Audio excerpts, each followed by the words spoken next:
Bing, bing, bing, bing, bing.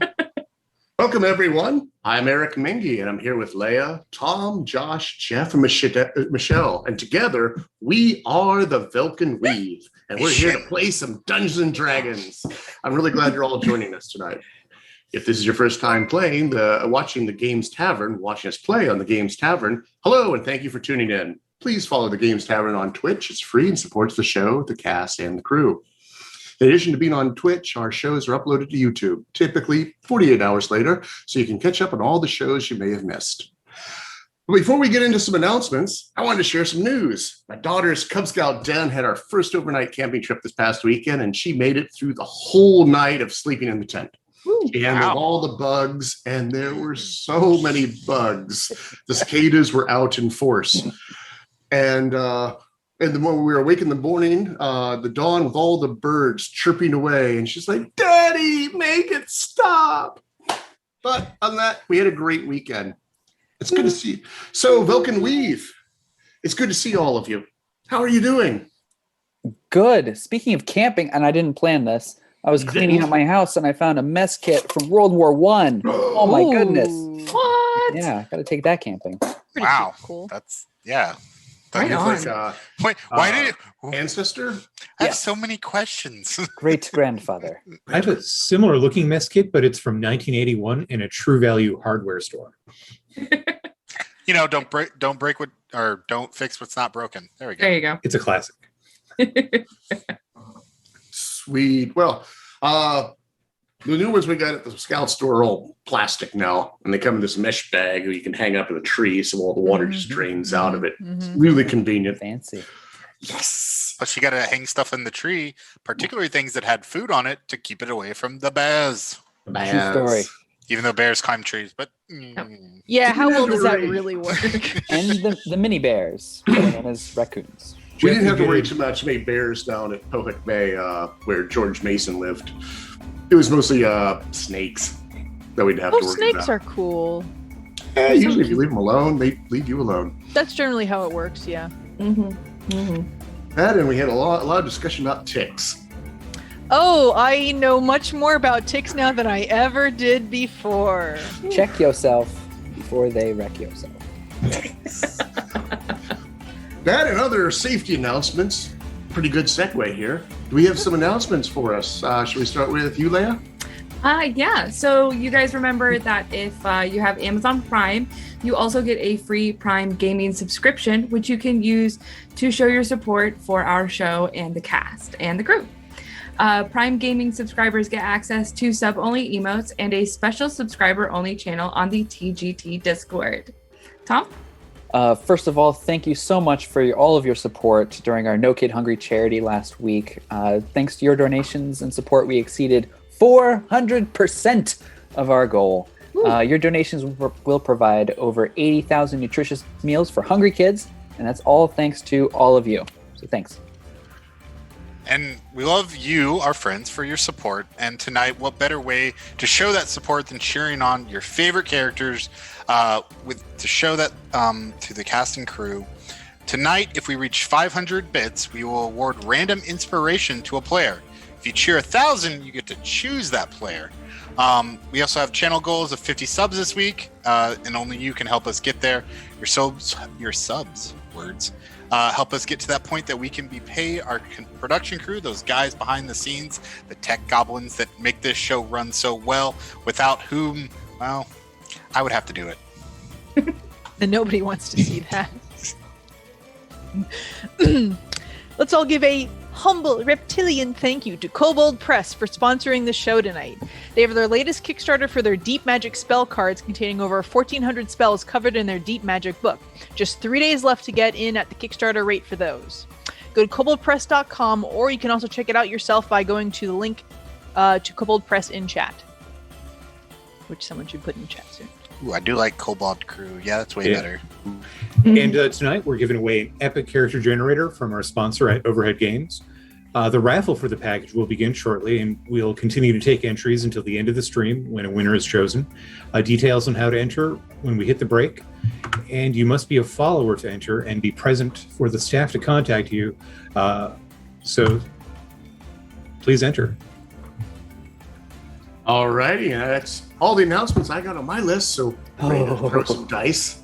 Oh no! So many. Wait, So, my friends, when we left I mean, throw artillery. yes. I Oh, yeah. am down for some artillery.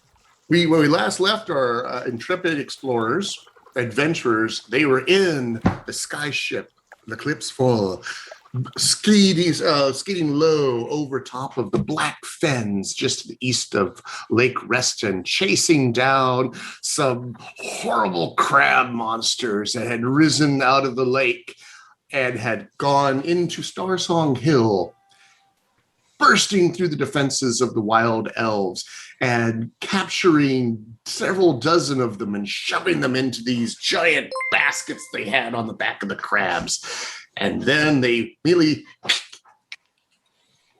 started skittling back towards the lake. And weirdly, they broke into 3 different groups, implying whatever you want that to imply. One went northwest, one went west, one went southwest. The party decided to go after the Velkyn Weave, pulled upon the fortunes of Mistra, and went after the middle one, which was the smallest group first, and were able to defeat the crabs and free the elves. And then once again, calling upon the blessings of Lady Luck, deciding which direction they should go next, they opted for the northwestern group and managed to catch up with that group just as it was at the lake shore. However, the crabs were no longer alone.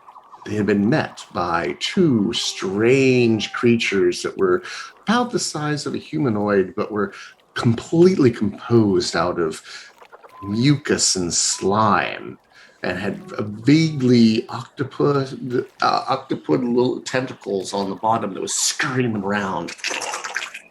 And they were going up, these 2 creatures were going up to the wild elves that were pinned, paralyzed from the venom of the crab monsters in these baskets, and were pulling out these stone jars that had a tight-fitting lid that they pulled out open and had a goo inside of it that they overtopped the mouth of faces of the wild elves who were helpless to resist. And as soon as they did, they started bucking as if they were suffocating until the crab sunk down into the water. And then they started breathing quite normally again. The party has started opening up their can of whoop-ass, which I believe is what you've named the ballista. If not, the kobolds have done that. And we're coming in low and fast and trying to rain righteous vengeance upon my crustacean nation. I believe we should start off with some initiative. Oh! I like indeed that people come in right when you're doing the recap, because if not, they would have been lost a lot. Well, bashing crabs. I try to hit the high More points. D&D than that. So we're going to try something new. I pulled out from the archives my combat tracker. You noticed. I have everyone's name here. 1, 2, Nice. 4, 5. You spelled it wrong.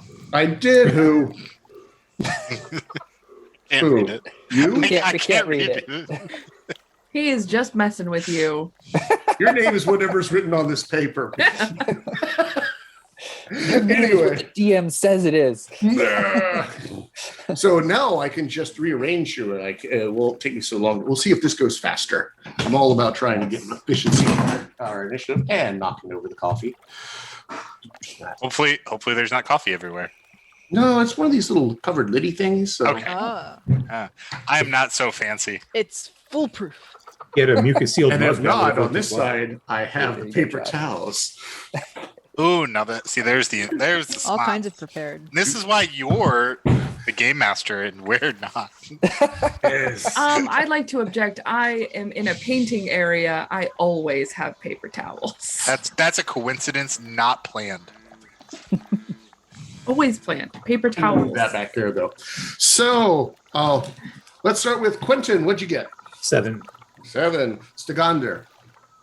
Oh, I didn't do math. Dirty 20. Rengar. Say that again? Oh, whatever it is. I did. 13. What'd you get? 13. 13, Bope. 9. 9! But that's still ahead of Quentin, who is a 7, correct? It is. And Delirious. I got a really good cleric initiative. 5. That's why you have to stand in the back and see what's happening. Sometimes lower is better. Where's the boom going to fall? I'm in a supervisory position. There you go. That's a good way of thinking of it. All right. For the E's, Bope, what'd you get again? 9. All right, for the E's, I'm going to just have the Crustacean Nation go on a 10. They're gonna get away. So we'll begin with, I believe we were cruising in at, what was the range that we'd established at the end of last week? Are you asking the range of my spell? Is Like, 120.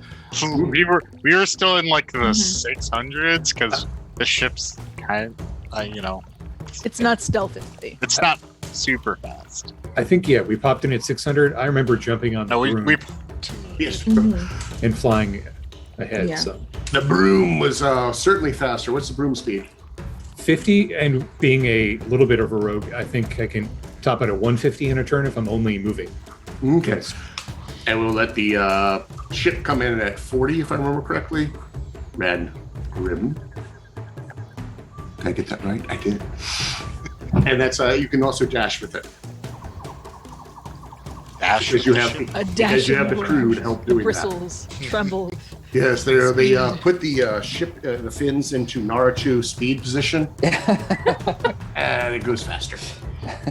It seems like an awesome time for somebody to have Dimension Door. It does. But Sister Gander, you are, let's go with 600 feet away. Like, good is it? 600 feet. I can't do anything at 600 feet. Wait, you can kill things, you can resurrect things. What can't you do? Hold on. Kill things at 600 feet. Because I think what a longbow is disadvantage. I think over 150? Isn't it 300 is disadvantage? Or, yeah, like I got one of these books. It's 150 or for the short range. Anything over that is long range. Yeah, I think the long range is 600. You are long range. You can, if you are willing to attack with disadvantage, you can hit them now. I'm gonna give it a good old-fashioned college try. Nicely done. Why not? I believe in you. You crap. I'm taking all of my really good rolls at disadvantage. It's okay. We're gonna be okay. That may be the ones you want to take at disadvantage if you have to have disadvantage. True enough. Shoot, who do I want to slow down? We have the map up. Yes. And so there are, I believe, a total of 8 of them. Yes. And then there's the 2 little ones. You can kind of see them. And we had established that number 6. We had a cliffhangered with number 6 has Celeria, the druid of the Starsong Hill. All right. So I am going By her to. long, flowing white hair. She's an elf so old her hair has gone white. Ooh. I am going to aim for number 6 then. I'm going to see if we can try and wound that one and down it so it doesn't get away. So that is a 17 to hit. 17? Even at this long distance, your arrow sinks deep into the crab.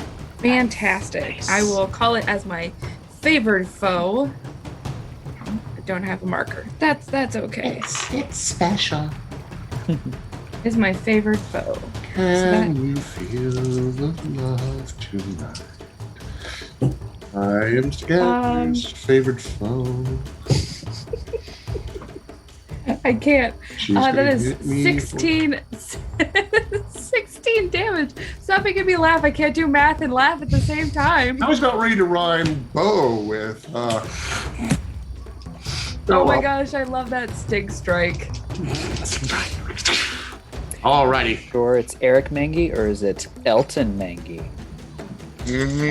I'm a terrible singer, but that doesn't stop me. Nor should it. The second hit is a 21 to hit. All right. Legolas over here launches 2 arrows under the light of the moon. I can't find my other D8. Still dark vision. All right, go. I'm grumbling. You go. I'm sorry. I'm sorry that I can't go to plan.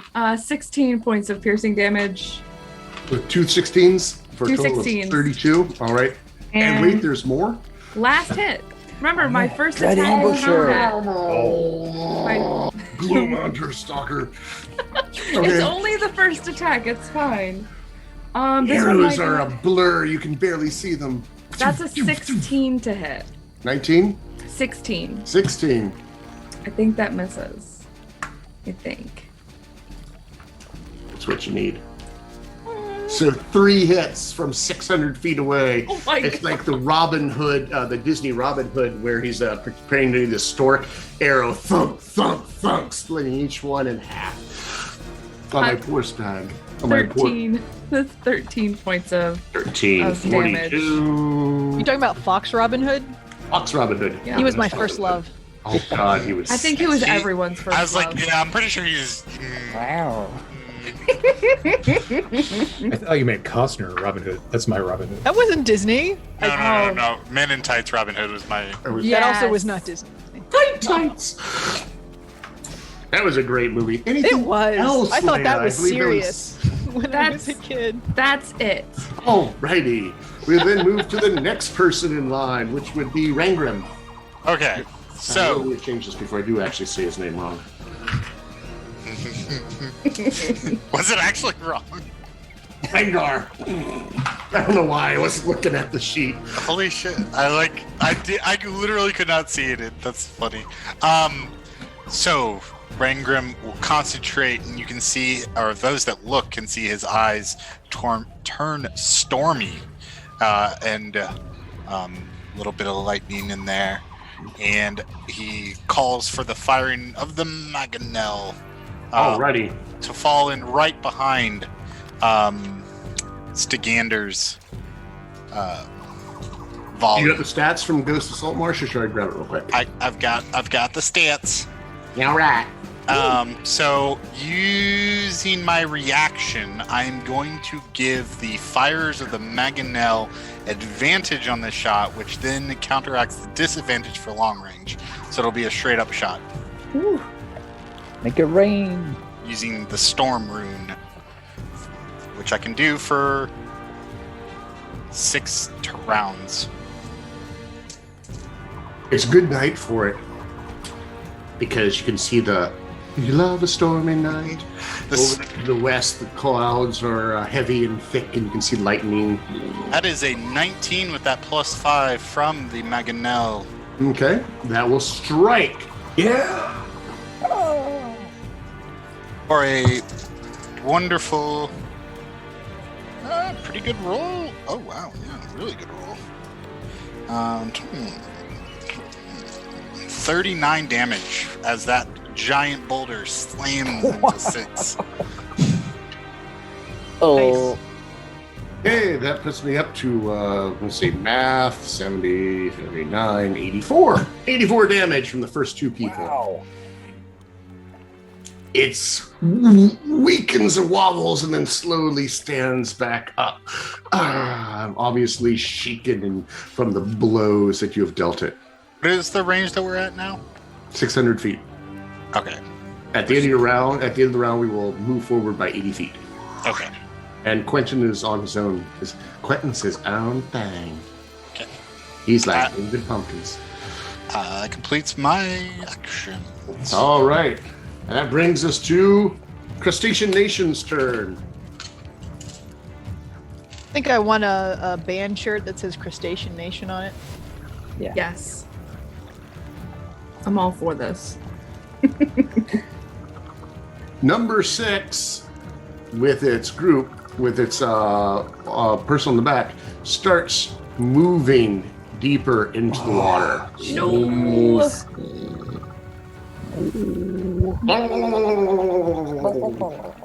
Oh no, they Off did it it. goes. and is going to dive below the surface. Oh, No. Can it get out that far? It is 10 foot tall. We go down 5 feet every 10 feet or every 20 feet. So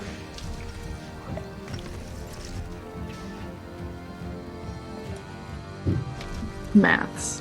maths. We're going to say that it has ever so slightly is now getting 3/4 cover from the water. Next Ew. round, it will be gone under the water, and you'll have to figure out other ways to catch it.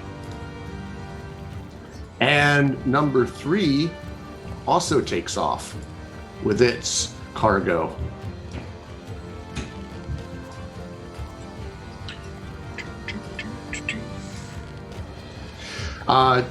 On their actions, the 2 mucus guys go up to 4 and 5 and start smearing more goo on wild elves. Stop that. And they now have each done. Actually, no. They're seeing that they're under attack. Instead of each doing 1, they're going to expedite the process. One of them slides over there, and they do 2 on the same crustacean, so that ship can launch faster.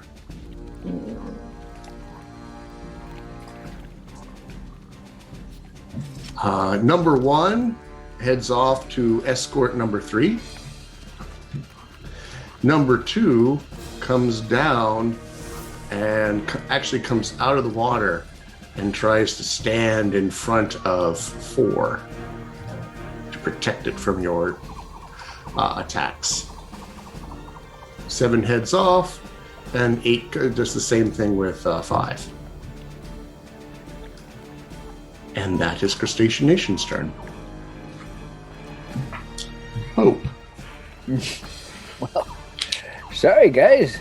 I thought we were much closer than my old eyes deceived me again. I have nothing I can do for the next 10 rounds, I think. About 10 rounds. We're moving to 80 feet a round. Okay, 5 rounds. You're right. We'll round down. All right. Inspire Dolores. You can do it! Woohoo! Quentin, Thanks, you were quite a bit. You were a little bit ahead of the ship. Do you remember how far? I think the last session I only moved 100 feet ahead. Okay, so you were 500 feet away. Yes, and now is the boat like 20 behind me? Has it kind of like caught up? No, it's going to move at the end of the round. Okay. Or the start of the second round, whichever one you want to do it. Seeing that they're moving, and I don't feel that I'm going to be able to catch up in a meaningful amount of time, what I'm going to do is move back the 50 feet, and kind of what I want to do is time this so that when the boat catches up, I'm going to grab out my Cloak of the Mountain-back by my side, and I want to try and fling it around Rangrim's shoulders and point forward, because then we can maybe get up there. Okay. That's not a problem. You can move back, ready in action. We'll just hand wave it and say that you are ready in your action to give your cloak to Rangrim on his turn. Gotcha. Anything else you'd like to do? That's pretty much my action economy there. But, all right. Hope we'll get into the fray. Quentin pulls up on the broom, holding it as the ship comes sliding in underneath of it, and he reaches into, I guess, the hole. Where do you keep your cape? Is it on your back, or is it in the cape? No, I have the swimming cloak on right now. I kind of wrapped it up on my side because I figured I may need it. So I pull the string and hand it to Rangrim. Okay. Get us into the fray. It is there. You would now have a cape, Rangrim. What is it? It's a Cloak of the Mountebank. It's one use of Dimension Door. I tell you the command word. Dimension But door. you have to make a bamf sound like Nightcrawler. It's required. It's actually in there. Bamf! As you disappear in a puff of smoke. Take my hand. Quentin, that's Delirious. Okay. Hey, Bope, you want to get close? I do! I didn't know that was an option. Merciful Tamora, take me and Bope over there. That would be a dimension door. A very lazily worded dimension door. Alright. And so Bope and I are now exactly 500 feet closer. All right. For the fun of this, I'm going to. The ship moves forward 80, so that puts you at 520 feet away, and then you dimension door. So we're 20 feet away now. So you're 20 feet away now, which means Unless you don't want to be exactly 20 feet away. go ahead and put yourself 20 feet away from the nearest, from the shoal. Ah, dang it! Finally slipped up. From the crabs. I'm gonna die. We're Oh, you have a boat. Bope says We'll no. die together. I just dragged. Bope says nope. Yep, she eloped with Bope. He said nope. You gotta get off this boat. And like that? anything else, Delirious? That was not a bonus action to cast that, I don't believe. That is a standard. Where the heck did that go? There it is. Yeah. No, I got nothing. Alrighty, I think that was quite something. Bope, you are now 20 feet away, on the ground, and the crabs are looking menacingly at you. Oh, dear. You notice you think they're gonna be coming right at you as soon as they get a chance to go. But first, Stagander! Death from Above's turn. Cool. I think I'm still at disadvantage, right? Yes. All right. That's Not okay. that it really has impeded you in any shape or way. Pew pew! A 3 gets me a 16, which is proven to hit. So, if it ain't broke, don't fix it. Mm-hmm. So that is a 17 to hit. That also hits. Actually, no, 17. I now have 3/4 cover. Are you shooting at the one with the druid in it that's deep in the water, or one of the other ones that's on the shore? No, I'm trying to stop the one that's on. That is 17 will miss. All right. I'm throwing away all these perfectly good 18s on this, unfortunately. And that is a 14 and a 20. So that's like a oh my gosh, math just completely stopped working. Well, if you roll a 3 and you get a 17, you have plus 14 to hit. I have plus 13 to hit, yeah. Okay, so you roll a 20? I rolled a 14 and a 20. Okay, so 14 is 27. Yes, to 27, a lot. All right, you have hit with the second arrow. All right. Because it was the water that prevented you from hitting the other one, I'm going to say you did not hit a wild elf. Okay, cool. Whew, because that's the 3/4 cover part. Yes. All right, that's not bad. That is 7, 8, 9, 10, 11. That is 20 points of piercing damage. Bam! Right, and you just crack the shell, and the thing just starts rising up, and you're just lazily drifting away on the lake with the wild elf still strapped to its back. I am muttering very angrily at my bow. I am not happy. Alrighty, and number 6 is dead. Stagander, would you be so kind as to give it a big red X so we know number 6 is dead? And then we'll go to Rangrim. Oh, number 6 is dead. Yes, you killed number 6. Yay! All right. So what? It takes action to use the cape. Yep. Correct. Got to do with style and panache. What? Like grab. So basically, I see you with your cape outstretched. I'm gonna go ahead, leap off the deck onto you with the cape. Say word, and bam. 500 feet forward. Yeah. Which will put you 20 feet away, so if you want to, you can put yourself right next to both ends. Protect us. Well, I mean, I'm going to be there for half a second as I then move up. Okay. Yeah. Where am I? Tom's thing. Go away. All right, bamfing there, and then 5 and 1. The cape is gnome clean only. Whoa. Right. And then bonus action to do. Let's get large. I think that's gonna be the best thing to do right now. Okay. Let's get dangerous. Let's get. Physical. Sorry. No, that's in my head. Thanks. I want to hear your mace talk. Okay, and that completes my actions. Alrighty. Bad guys go. Number 3 vanishes under the water with its cargo. As it goes away. Whoop. The water is dark and murky, and it'll be difficult to see underneath of it. Number 1 follows along after it. Number 6 floats there. Bloop. And the crustacean next to it reaches out and then snips open the cage and reaches in and grabs out Celeria. We gotta get that motherfucker. And that's its turn. And then we have the 2 other the 2 humanoid thingies put goo on the last 2 remaining elves in number 4, and it takes off into the deep. Attack of I wanna. No, I won't use it.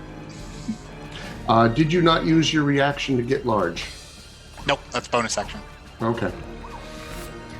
I heard reaction being thrown around earlier. I used a reaction earlier to make the Mangonel fire better. Ah, that must have been it. Okay, and the other 2 slide over. What is your do you have reach with when you're large, or is it just you can hit? Actually, no, you still just threaten 5 feet, even if you do have reach to 10 feet. Yep, because reasons. Alrighty. And since you're right there and menacing, all the crabs turn on you. Hi, boys. Alright. First one attacks you. Armor class 18.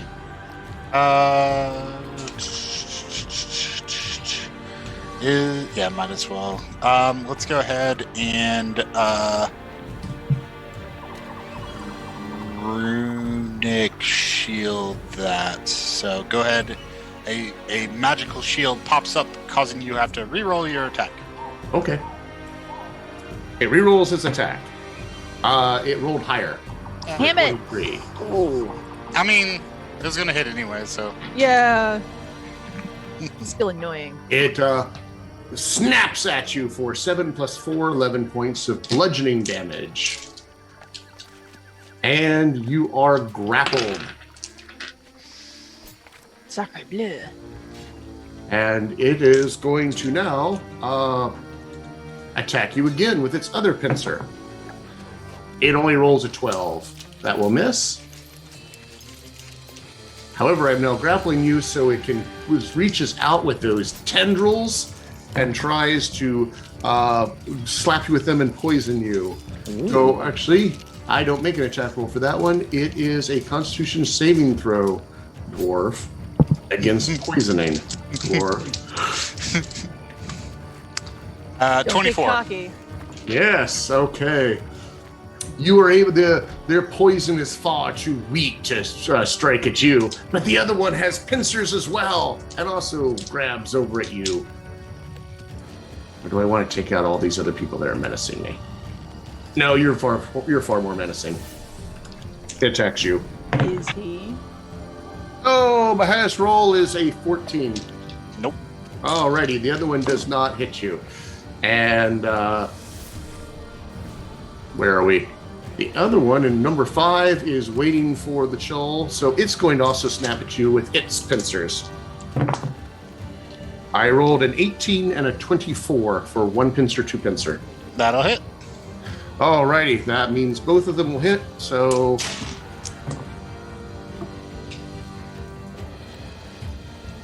11 plus 4, 15 damage, bludgeoning. 4 plus 4, another 8 points of bludgeoning. And make me another poison saving throw.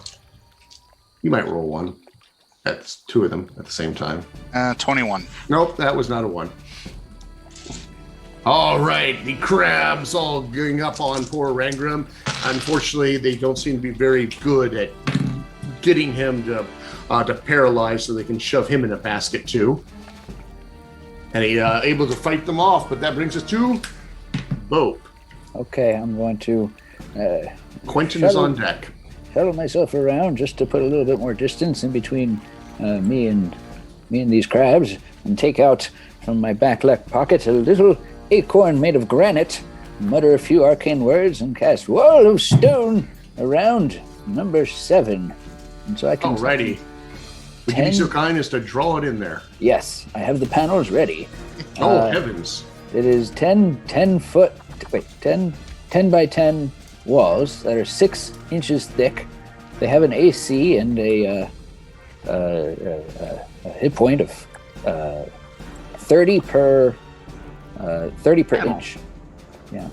I believe it's per 10-foot panel, Oh, okay. I think. It's been a while since I've never done this before.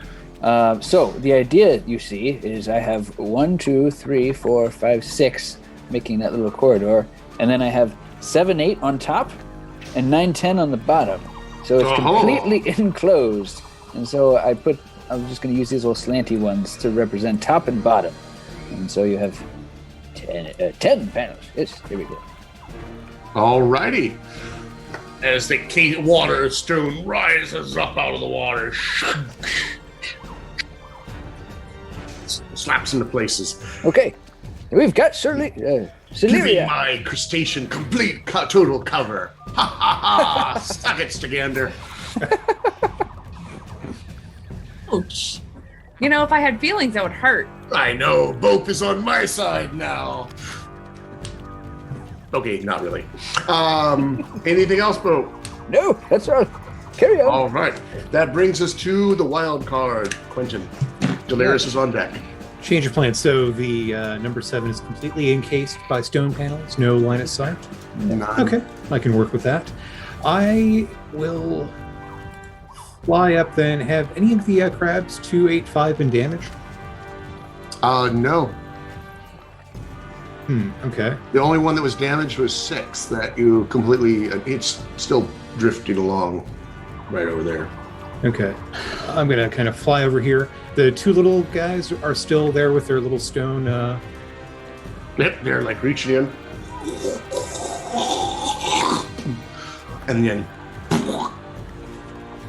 And they're completely heedless to all the destruction going on around them. All right. Well, I'm going to kind of fly over the top and come in and focus attacks on one of them, see how they are. All right. You're going to hit my mucus monsters? Yeah, we'll try to at least. All right. 14 to hit. That will hit.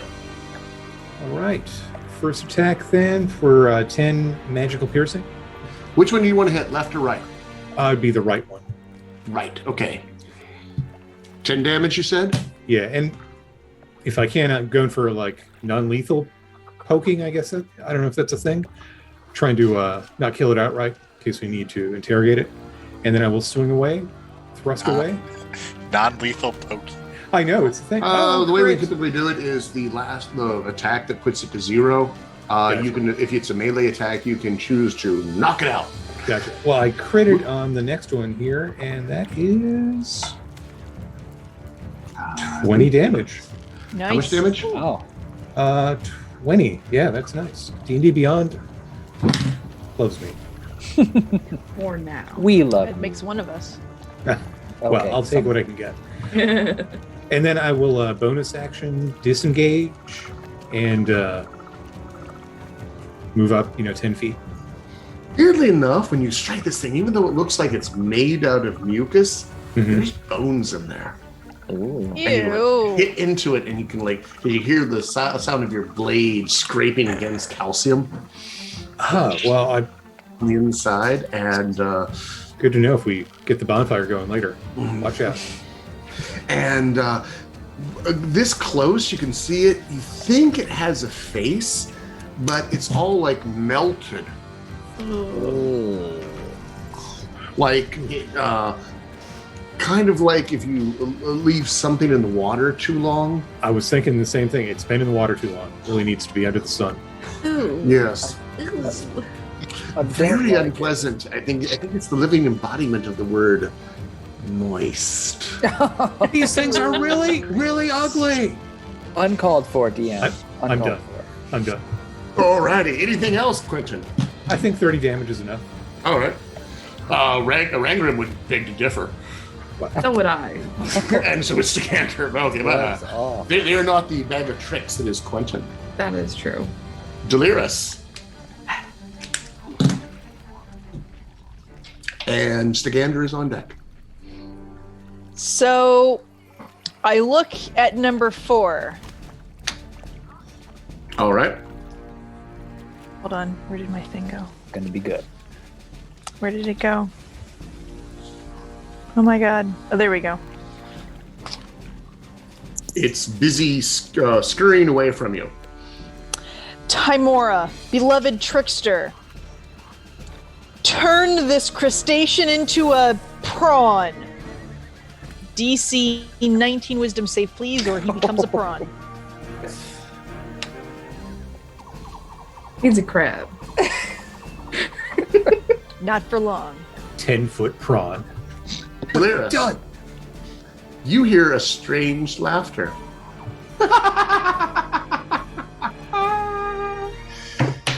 And my crab has disadvantage. Yeah. I failed. And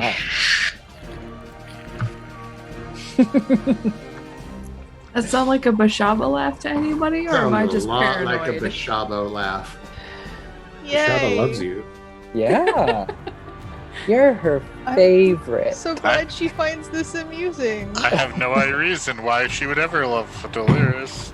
Oh dear lord. You shut your mouth, Rangrim.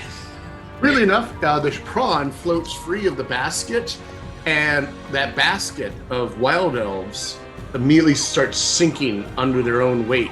Aren't of they rope. slimed? Yes. So they can breathe underwater. That's the working theory. I sure hope so. In any case, exactly according to Kekak. This only works when the crustacean's alive. No! They were concentrating on the spell. No. All right. The Eclipse fuel gets 80 feet closer. It's now at 460, if my math is correct. No, it's not. 440. Yep. And that brings us top of the ground. Stagander, then Rangrim. Well, my target has been taken away. It has. And the other target got taken away. Saved for later. Saved for later. With my, I've got some pretty. I'm pretty perceptive. Can I see where Quentin, like what Quentin has been targeting from all the way back there? Yes, you're now only 440 feet away. Your eyesight is very good, oh elf. You can definitely see, you don't see the facial features, but you can definitely see the kind of gooey humanoid enough to target it. I will, since I don't have the other crustacean to shoot at, I will shoot at that shape. That vague shape. Vague shape. Yep. Vague shape. Baby Vague vague shape. That is a 17. You hit the vague shape. Huzzah! Does it fling bits of mucus onto me? Like, Probably. Like the weird smoke is like gets stuck inside this I creature. thought you disengaged from it with it, Quentin. Oh, 10 foot, yeah. So probably not. A lot if of you stayed closer, you would have been mucused. It would have been like a Nickelodeon stage show. 10 feet is a Slide. big. How much damage you doing to my mucus monster? A little bit. I'm doing a little bit. 16 points of piercing damage.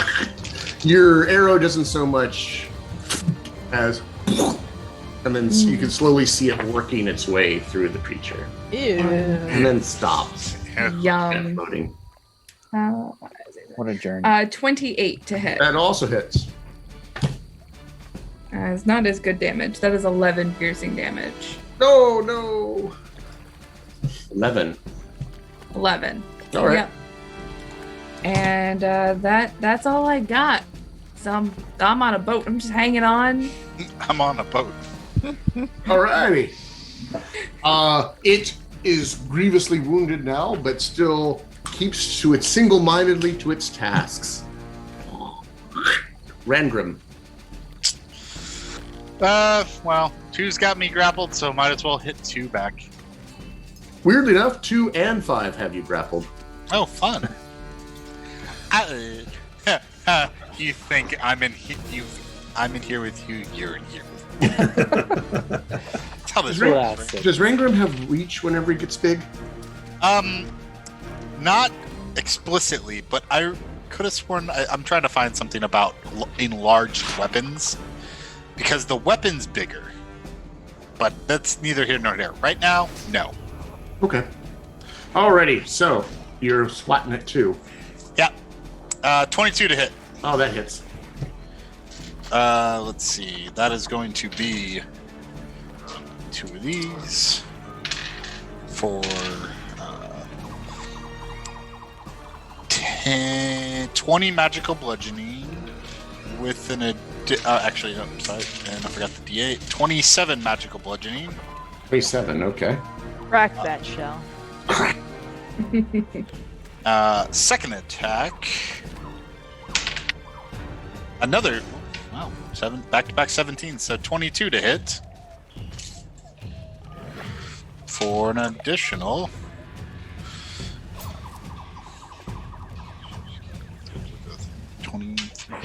For an additional 23 damage.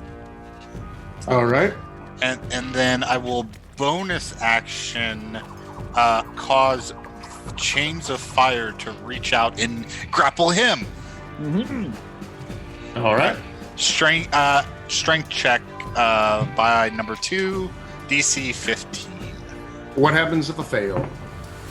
If you fail, it is 2d6 fire damage. All right. Actually, you take the 2d6 fire damage anyways. And then you are restrained for 1 minute. You take 2d6 damage at the start of each of its turns. And you can repeat the saving throw at the end of each of its turns. Okay, I failed my save. Roll your fire damage. I did. That was the 7. Okay. That was on my turn. Now, on their turn, he'll take another 2d6, unless you want to skip this one. Because the way this is written is weird. Do I take go through that one again? Do I take the damage at the end of my turn or at the beginning? So, when I hit the creature with an attack using a weapon, I can invoke the rune to summon fiery shackles. Okay. The target takes an additional 2d6 fire damage. Got it. Then. While restrained by then it makes its strength saving throw or is restrained for 1 minute. Failed the so it's going to be restrained. Mm-hmm. While restrained by the shackles, the target takes 2d6 damage at the start of each of its turns. Okay. So, All right, well, go ahead and roll your damage again. It's now my turn. So 8 more fire damage. All right. And then you make your saving throw at the end of your turn. Okay. Alrighty. Its turn. It doesn't like that at all, and that tries to bash you twice. Would hope so. Don't take that kind of lip from a crab. That will be a 17 and a 19. 19 will hit. Didn't know crabs had lips. Take 9 points of damage. Okay. And make a poison save as it tries to tentacle you. Constitution saving throw. I got a 1, but my other dice says that I got a 19. I gotta get 2 ones in a row. This is gonna be hard. On its turn, number 5 uses its turn to disengage from you. Yeah. And but it has you grappled, if you remember. But the other one has me grappled. Is this going to be an opposed shrink check? No. It tries to rip me in I have half? a DC. It is an action to get out of its grapple. And I can't move as number 2, but the other one, number 5, can. And he's going to scuttle back because I do have reach with mine, and I can hit you 10 feet away with my giant claws. Oh, wow. And it's going to hold you 10 feet away from him. I will require an action to break the grapple. From 2. Either one. It'll be the same DC against both of them, so if you beat the DC, you'll be able to escape all of them. But Okay. they're kind of assuming that you're going to kill 2 very quickly, so 4 is number 5 is going to hold you where you can't hit it. Okay, so what do you need from me? Nothing. Oh, Jeez. I Same for your disengaged and I next turn. moved. That was its turn. okay. You may make an opportunity attack, though, against 8, because it scuttles away from you. Scuttle, scuttle.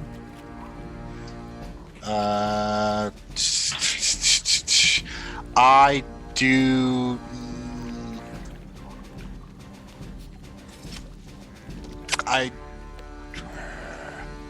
It's almost worth it, but it's not. I'm going to not use my reaction there. Okay. It scuttles straight at Delirious Oh. and proceeds to reach its claws out and grab at her. I will now use my reaction to give that attack, the first attack, disadvantage. All Using right. Storm Rune, which is still active. Okay, so feel like that it is your won't help. reaction. You've now used your reaction on that one. Yes. Okay, so does a 13 hit you, Delirious? No, that's a miss. All right, the second one attacks you with the other claw, reaches out and grabs you 24.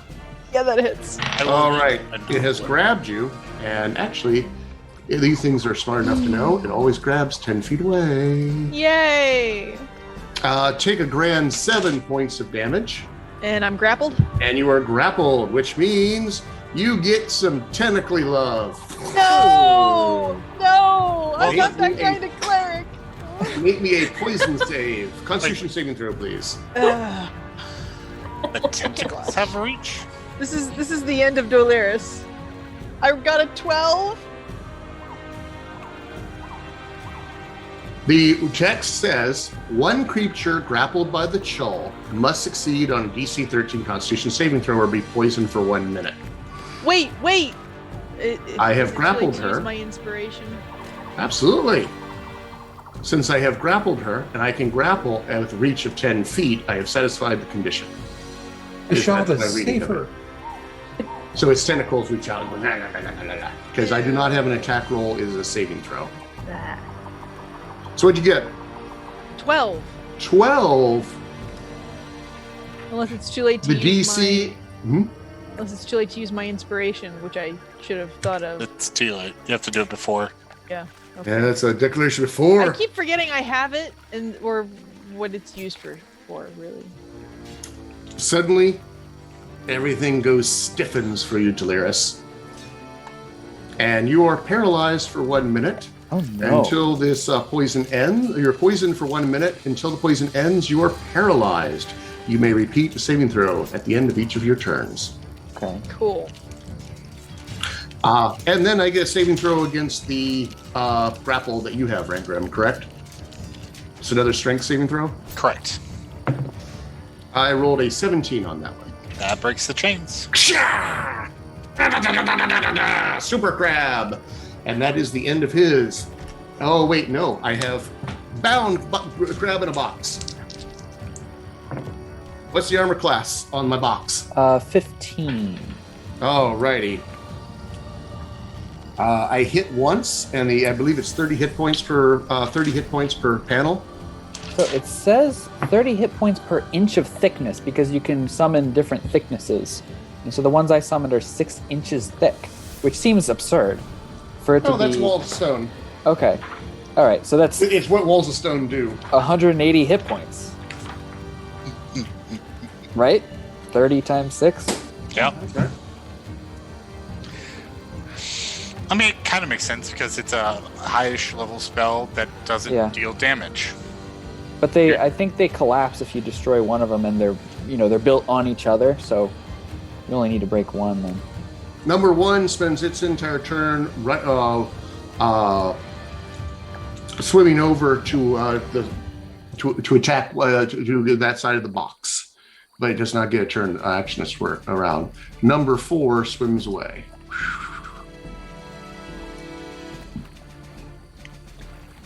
Alrighty, and that brings us to Boat. Okay. Oh, Delirious, no! I'm gonna shamble away 1, 2, 3, 4, 5 squares, and then over my shoulder, take out the gold, the crystal diamond acorn, give it a little, and shoot chromatic acorn at the one that attacked Delirious at level 3. Oh, this reminds me. I need Delirious to make me a concentration check. What is that again? I forget. It's a caster level check. No, it's a Constitution saving throw. The DC is 10. I'm going to use my inspiration here, Well played. which gives me advantage, right? Mm-hmm. Okay, and we're not going to use D&D Beyond because D&D Beyond dice hate me. I rolled a 9 and a 10, so 11. Hey! You made it. I am You held on to your spell. incapable of making checks, just so everybody knows. All right, my apologies for that vote. That's okay. That meant to see if I deprawned one of my crabs. You did. I rolled Weird sentence. 9 plus 7, 16 for the chromatic orb. Which one? Who are you attacking? The one that attacked Delirious, I think it was 8. Oh, yes. Okay, you hit. Okay, so that is going to be 5d8 of... I chose lightning. I don't know if I said it, but I don't really know anything about crabs. We all know crabs are notoriously weak to lightning. Yes. And degenerate gamblers. Okay, pretty good. At level 3, 31 points of lightning damage. Crackle, crackle. The crab just sits here, shakes, but it holds on to Delirious, who's still frozen, We gotta fix eventually that. able to maintain her concentration. Anything else, Bo? No, I'm good. Quentin, followed by Delirious, who gets to repeat her saving throw. Let's see. Rangram, are you still grappled by 2 Yep. and 5? 2. Both Yes. 2 and 5. Okay. Hey, are you okay? Do you need to be de-grappled? Would help. All right. I'm using my bonus action, reaching out the hand that's holding my rapier, and I point down at you, don't resist. And I'm psionically pulling him 5 feet away with forced movement. And that is from the psionic, or the telekinetic feat. And it says a creature can willingly fail the save. So I move you 5 feet away, which should de-grapple you. That will, based on the rules of grapple, yes. Force movement. So Okay. that's my bonus action. That's my understanding as well. It's kind of Okay. weird, but that's the way the rules are written. He basically just rips me out of the grapple. Whoa! Yeah. It's deeper into the lake. Sounds like it might hurt. Go ahead and move him wherever you have moved him to, Quentin. Since I he was doesn't 10 get to feet in move the air, himself. I kind of pull him 5 feet up and then drop him down kind of where it was at. All So right. same. And then I will double down on the little melty face guy and try to poke him. D&D Beyond, 17 to hit. That will hit. All right, for a little 11 magical piercing. If it's still up, second attack. It is. 16 to hit. That will hit. Oh, on their actions, by the way, they put more mucus on the last 2 elves, on 2 of the elves on number 5. Okay, 11. 11. So 11? damage. Yep. Okay. And then since I've already used my bonus action and I closed in to stab it with my black rapier, I guess I will take that opportunity attack as I... opening myself to an opportunity attack as I move 15 feet up in the air. Okay, so I get a swipe at you? Yeah. Alrighty.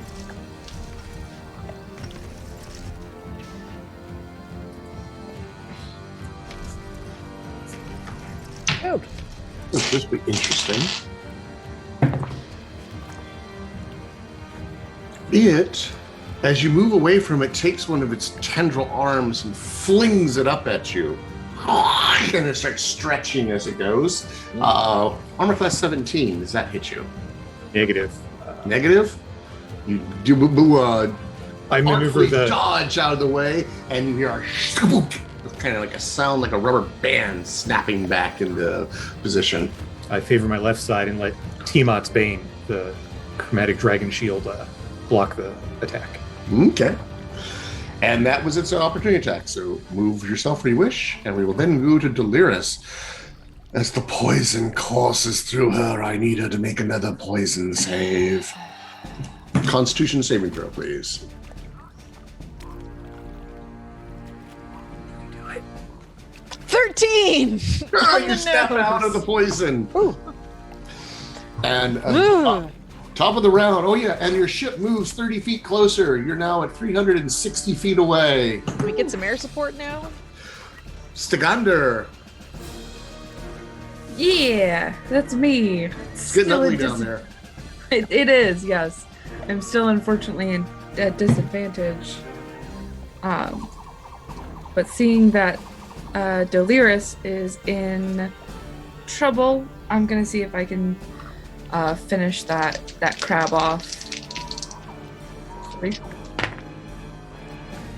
I don't suppose a 15 would hit? 15 does not hit. It clinks off of its shell. So close. All right, 2s don't work. Got it. That is going to be a 17 to hit. That goes in right between two chitinous plates. Okay. Roll your damage. Okay, that is 16 points of damage. All right. Anything else? No, those are my 2 hits, unfortunately. Van Grim, then Crustacean Nation. Okay. So seeing as how I got yanked up, I fell back down, splashing into the surf. I give 2 a little smirk as I then lay once more into him, trying to make sure that I hit this time. So 23 to hit. That will hit. 4.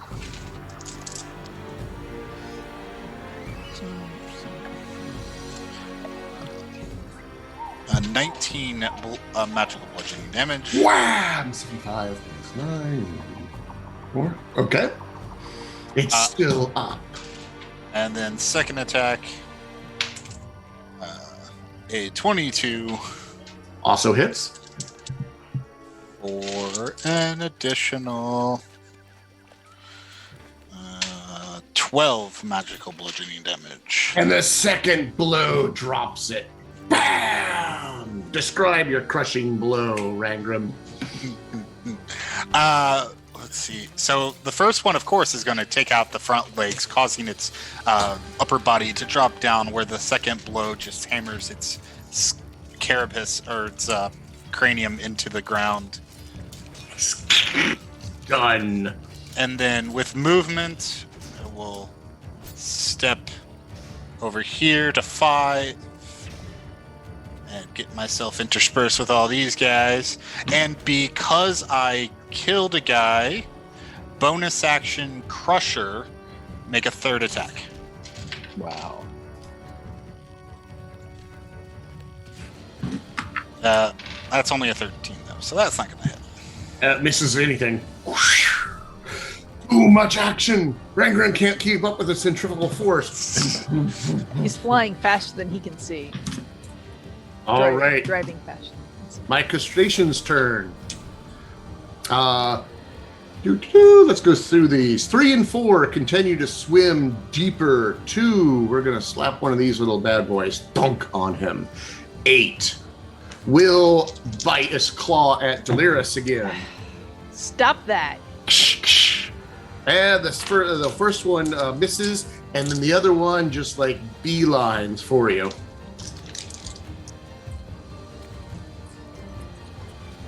With a critical hit. Oh, Of course. Isn't it crab lines? right in the Bishop.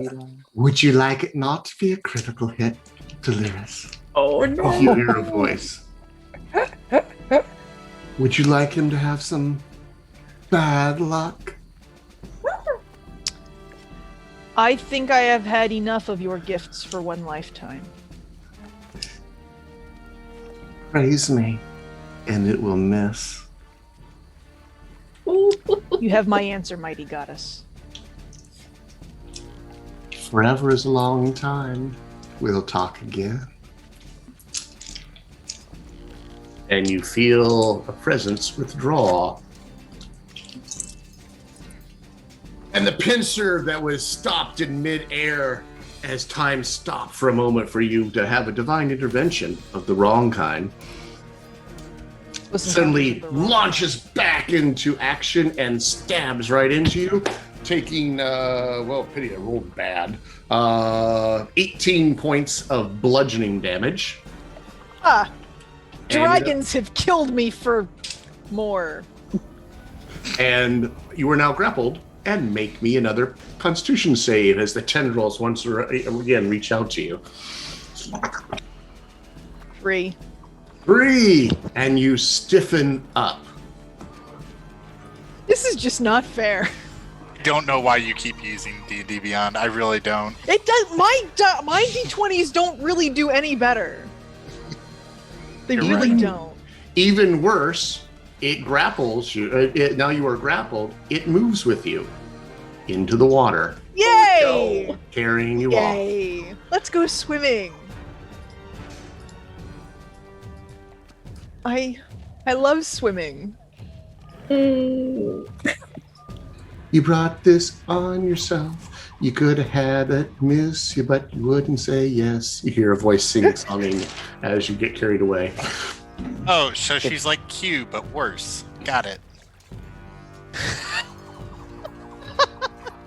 He's B. And the 2 scum put plaster on the last 2. Wild elves on number 5. Number 5 withdraws and begins swimming away from you. Rangrim, is there anything you can do about that? Is he disengaging as He well? disengaged, Okay. so I can only take 1 movement. Yeah. Nope. Not anything I can do about that one. Okay, it moves 30 feet. You on the outside. Oh, sweet. I critted a wall. How many hit points do I have to go through? I'm not going to roll anymore. I'm just going to start just adding in averages. Yeah, it was 180 hit points at an AC of 15. 180 hit points? Mm-hmm. Alrighty, so I need to get 18 hits. So I'm going to count a crit as 2 hits. It hit once last round, and the one outside bashes on it, and also gets a crit. Also gets a 1 hit. So I've got 4 of my 18 hits to bash through your wall. Is that 180 hit points per panel or for the whole structure? Well, each Panel. panel. So they're not hitting the same panel. They are hitting the same panel from different sides. Oh, one over there. I see. Yeah. And so they're working on the same panel. So I do a little bit more. On average, I do 11 points of damage. I'm going to round to 10. And therefore, I have to hit 18 times to get through the wall. Checks out. Just to make this go as fast as possible. Math. Not that we're actually going to get through 18 hits, but, hey, it might. Yeah. Alrighty, and so the scum use their action, but they're terrified if they don't want to move away from you, Rangrim, so they're there, and they're going to cover. They are, however, going to stay within reach of you. Are you threatening them, Quentin? No, I moved up 15 feet. So. All right. He moves over there to block your way, so you cannot get away, can't go after 5.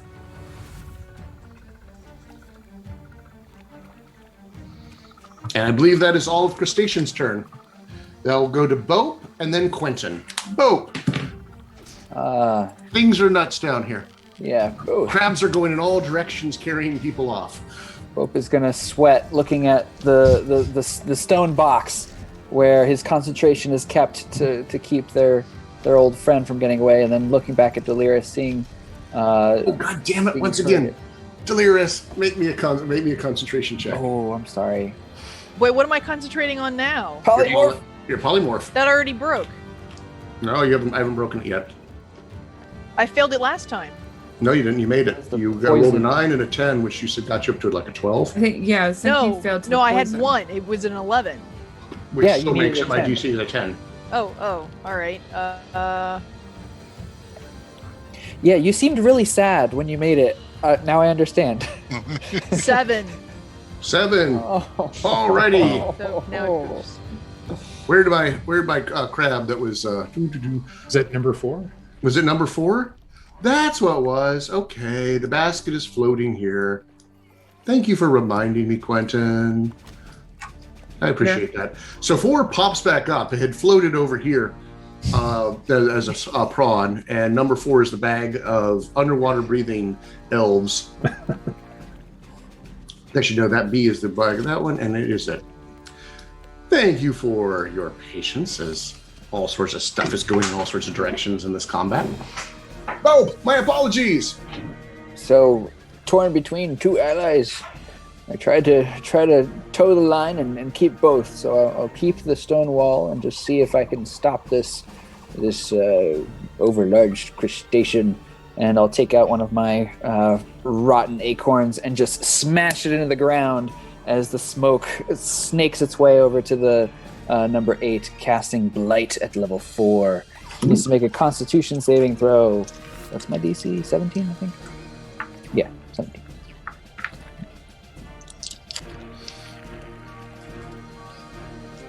Constitution saving throw, huh? He's a crab? I'm a crab. What was my DC? DC 17. I barely miss it. Oh, Sheba I got a Big 16. Okay, so that is 11, 18, 32, and 36. 36 points. Not my best blight, but it helps. It's pretty good. I don't think we want to eat this crab. And the crab just smokes coming out as from like your necromantic energy just goes through it. You see it was withered and crushed, but it holds on by some sort of primal need to serve. Whatever it's doing just drives it forth, even though this thing should run away and hide after such a mighty blow. I just point helplessly and yell at Rangram, Go! Save her! That brings us to Quentin. Delirious is on deck. Let's see. Number 5, Nameless Bucket of Elves, or number 8? Get Delirious. the basket. Okay. I will grab my Staff of Charming and point at number 5, approach. And it is a DC 16 Wisdom save.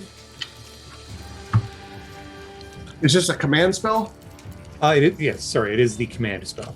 Do I need to be able to speak your language? Do-do-do. Do I might get advantage if I can? Yeah, it says it doesn't understand your language or if the command is directly harmful to it. It does not understand your language. Okay. Whatever it talks to does not talk to it this way. That is unfortunate. So I get advantage on the wisdom saving throw? Actually no. If it just simply doesn't work. Yeah, has no effect. All right, well. Nothing ventured, nothing gained there. He just looks at you. Yeah, I thought they were pretty intelligent before. You never knew. All right, I will look at it, and then turn around to Delirious, and I'm going to move some within 30 feet and try the telekinetic trick again. Try to yank her unconscious form from the crab. I'm not unconscious. No? Oh, sorry, paralyzed. Yes, my apologies. Do you resist? I'm a strong, independent woman. I don't need no saving from. Okay, strength 16 saving throw then. No, I'm not resisting. I can't. Well, if it works, then you're 5 feet closer to me in the water. All right. If you do that, you can be pushed out, and you're no longer within the grapple of it. Go ahead and Still move paralyzed yourself. though, and now I'm Still in the paralyzed. water. Yeah. It's not very deep. You're in the very Well, but I don't think I part. can balance myself because paralyzed. I wasn't going to have Second. you start making drowning checks yet. It had to get you a little bit deeper before that would be a problem. Although you do bring up a good point. Paralyzed people can't hold their breath, which means we go straight to the drowning rolls. Oh, Never get to Yay! see those in action. Hey. I love having to be technically correct. I mean, By the way, Delirious, you get another saving technically, throw. technically, do you fall on your face or do you fall on your back? Well, let's do a luck roll. Roll a d6 and odds face down, even face up. Come on, Bashaba. Guys, Timora is my goddess. Why do you keep calling on Bashaba? She's clearly so I cool. rolled a 2. That's even. What does that mean again? Odds face down, evens face up. Yay! So I'll you're put not that drowning. in. Go ahead and make me a Constitution saving throw against the poison. See if you can kick it. All right, everybody, threaten this die. Counting on you. Better not. 19. It worked. This cold Make that a water dirty 20. kicks you out of it, and you are no longer paralyzed. And brings us to Stagander. You get 80 pissed feet off. closer. So we're now at 280 feet. yay. Rounds and no more disadvantage. Yep. Everybody was able to get right out there. Well, you gotta get yourself a dimension door power. Apparently, I need to find some way to do a dimension door. Rangrim is next. Can I see number 1 by any chance? Yes, because you're up high. Okay, cool. So I'm gonna try to attack him. All right. Oh, it's such a waste of a natural 20. That is a 23 though. That does hit. Cool. Better than a natural 1. Yep. I thought you weren't at disadvantage. No, because I'm still over 150 feet. Because I think, right? That's right? You're 280 feet away. Yeah. So I'm still at disadvantage. Getting closer and closer. 10 points of piercing damage for the first hit. Mm-hmm. And the second hit is going to be a 15, which I believe misses. That misses the crabs. Might hit the other ones. Don't know yet. All right, anything else, Stagander? Nope. Oh, I'm not close enough for spells or anything. I can hide. Totally hide. Hey. Kobolds will never see you. No reason to hide. What would you like to do, Rangrim? That's a really good question.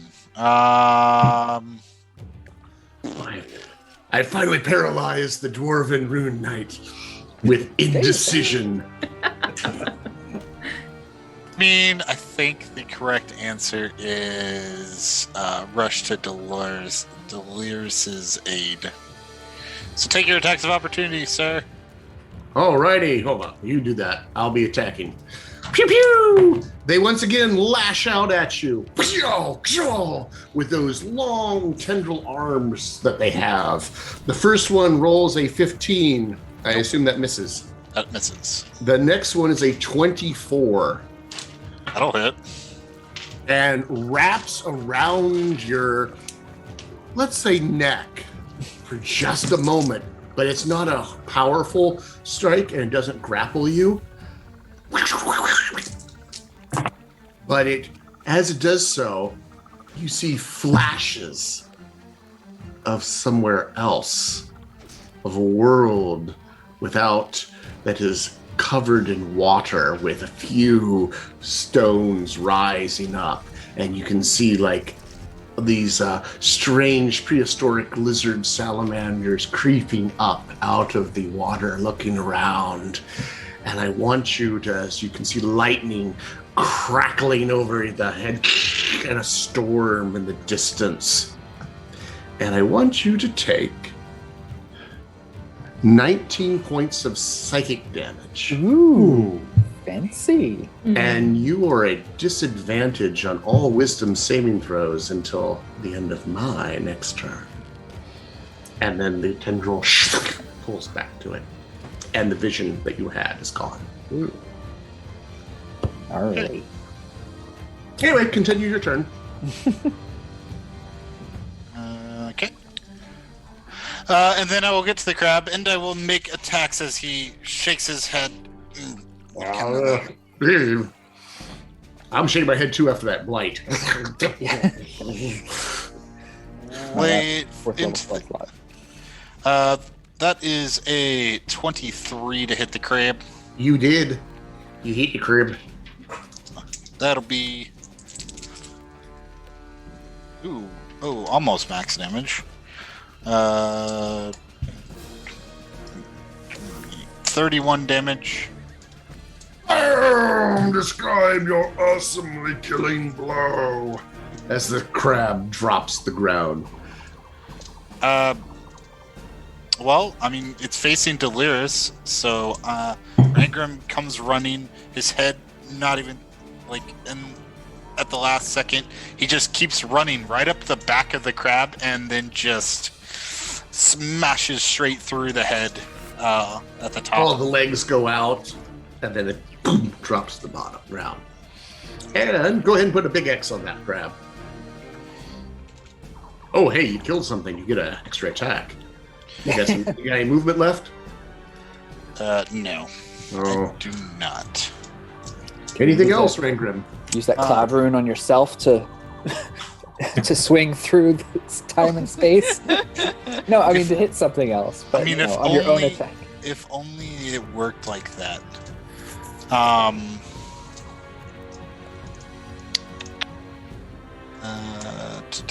No, there's really not a lot that. Yeah. I'm gonna go ahead and bonus action second wind. All right. Nope. Don't want to. Dang it. Terrible at using this thing. I take a That breath. means it's so Crustacean Nation's turn. Number 4 hightails it over to the basket and grabs the basket. Actually, I'm going to put him back.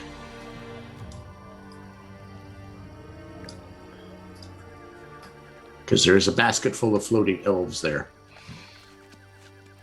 With Number 4. 5 continues to boogie out of here, no longer having to do a withdraw or do a disengage. It boogies on up here. And next round will be into the dark of the waters. So you get one more round with those. These two swim over here and seem to be setting up a position to make sure Rangrim can't get to number 4. And then the 1 and 7 bash away on the wall. Woohoo! 120, but then 2 misses. So that's 3 more. 1, 2, 3. I am almost halfway through the wall. Thanks. And that is the end of Crustacean Nation's turn. I guess we've been forgetting to have the ship fire, but... Well, they didn't get any commands, and they were terrified that they would hit you all. And they don't have any confidence that they would hit the crabs. No, so they wouldn't hit the you all or hit the elves on the back of the crabs. Yeah, but there's a crab right there without any body on it. Now. You didn't leave any commands. Fair. Yeah. I'm a bunch of kobolds. Need to empower those kobolds. All right, that brings us to Vope. Oh no! I start sloshing into the water. 1, 2, 3, 4, 5. Quick! We need to save Celeria. Focus! That wall's not going to hold. Do I have line of sight on 1? Where are you? Sorry, I am near Quentin. Yes, you do, because I'm a giant crab. Okay, cool. Let's keep burning away those spell slots. We'll do another 3rd level chromatic orb. Come on, which one's gonna work? No, that is a 6 plus 9. What is that? 15? 15 on a crab? Yeah. That will miss the crab. Yeah. Oh, what? Goes right across its bow. Alrighty. Anything else, Quentin? For Vope or me? Oh, sorry, no, Vope. My apologies. Quentin is next, followed by Delirious. Okay, I'm up then. Unless Vope has got anything. Yep, they're next. Okay, I move over. Oh wait, Rangrim's supersized right now. God. Okay. Rangrim is supersized. Suddenly stunned by indecision. Number 5, when they snatched up the basket, are they holding it in their claws? They're holding in their claws because they do not have time to strap it on their back. They Gotcha. fell out of it when they got prawned. Okay. I mean, 4? Oh, wait, so no, that's number 4. Number 5 is on its back. Okay. Screw it. The damaged little squiddy guy who was gooing up the people on number 4, I'm going to come in and try to rape your attack. Okay. Get it in close. D&D Beyond. That's a 16 to hit. That will hit. For yield 9 magical piercing, and the second attack follows swiftly. Also 16 to hit. For another measly 7 magical piercing. The 9 and then 7? Yeah, on the same one that I had previous turn. So Right. All right, that's 7 plus. how's it looking? Very, very damaged. It also looks like you're going to trigger its ready to action. Oh, great. So I moved in, bonus action disengage, and moving back to next to boat. All right, before you go, my Okay. ready to actions go off. Before Gotcha. you're not getting an opportunity to attack, these are its actions. It's its normal action. It swats at you with its giant hand that almost forms into a trident and then Ugh. stabs at you, Ew. missing the first with one attack, hitting with or critting with the second attack. No avoiding that. You're getting an awful lot of crits today. Sure, I can. Reaction, Sure. runic shield, re-roll that attack. Oh, All right. Does a 19 hit you? not even on my worst day. 19 doesn't hit you? I have a 21 armor class. Does Okay. that. You have worse days. If I take off your shield, you can have worse days. That's true. That's true. That's All not right. good. In that case, Nell is going to lashes out at you with that long tendril that you saw used on someone else, on Rangrim, and it also gets a 19. Tiamat's Which protecting also me. is- Okay. And you're able to dodge back out. All right. Calamari. Anything else, Quentin? I hate calamari. I'm done. Delirious, your turn. I fix my eyes on the slime thing that Quentin just attacked, spit out some water, drag my hand across my face. Timora withdraws her blessing! And the bell tolls out. I need a DC 19 wisdom save, which it might be good at, but a 19 is nothing Which to one? sneer at. Sorry, the same one that Quentin hit, the slime Okay. thing. Slime thing. No, it doesn't seem to be terribly good at this at all. Oh. You said wisdom save, correct? Yes, I did. DC. Okay, no, I'm not very good at that. Aha! Please me, D12s. You did please me. 20 necrotic damage. Describe what happens when you slay the slime creature. Its eyes meet mine, and a moment of hate is shared between us until purple light cracks through its oozy skin, and it just dissolves into noxious purple light and becomes this oily puddle on the surface of the water. Esther said, so let it be. One of the slime creatures is now gone. Anything else, Delirious? Actually, do I want to move closer? No, I think I want to move 5 feet back because I don't like being in the water. I Spush. do not swim.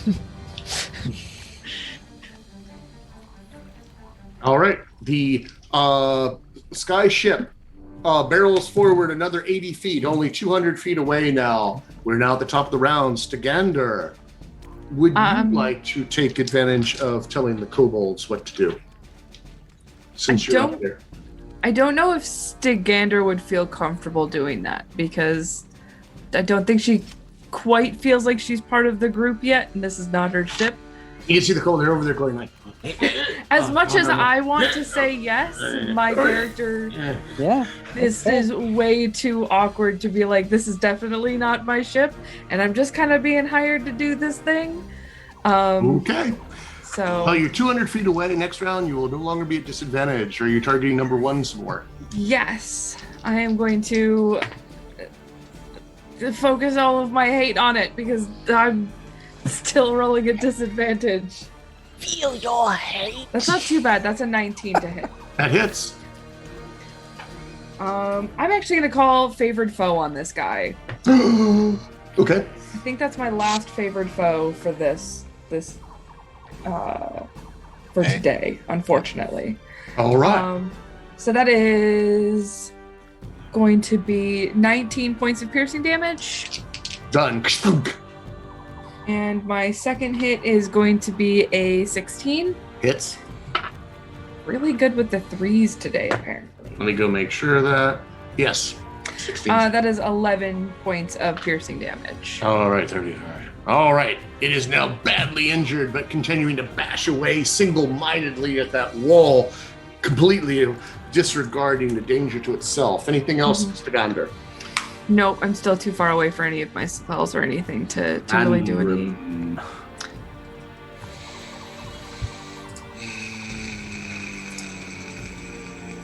So,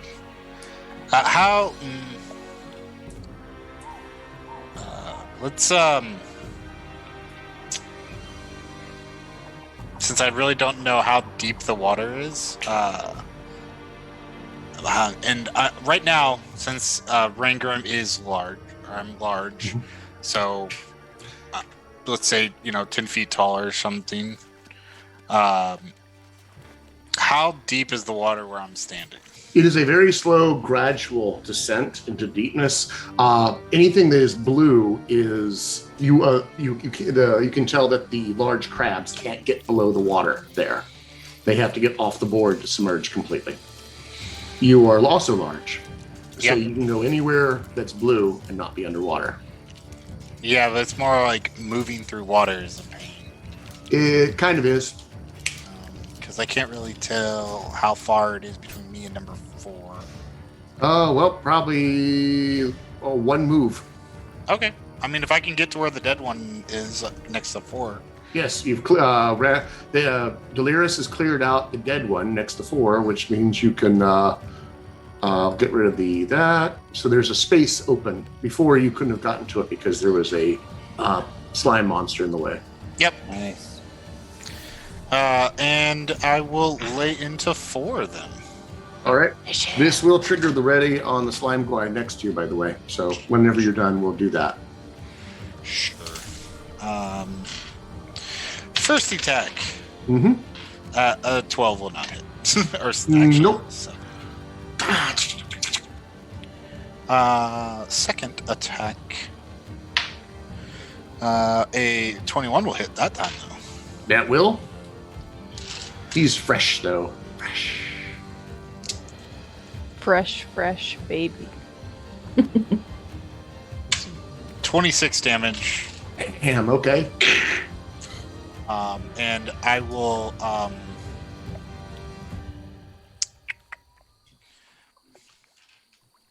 I move. What happens when you create a domino effect? They make some really cool videos about it on TikTok. So Crusher lets me move a target 5 feet, right? If you say so, is that one of the new Tasha feats? Yeah. I'm not terribly familiar with it. Yeah. Once per turn, when you hit a creature with an attack that deals bludgeoning damage, you can move it 5 feet. Oh, unoccupied space. Okay, good. Specifics. So that's not going to help any. So don't worry about that. I'm out of anything else to do. So that's it. All right. Crustacean Nation, number 5. Dive. And the U-boat disappears underneath. 1 and 7 continue to bash on the wall. No crits, but 2 more hits. It's now at 50%. Number 4.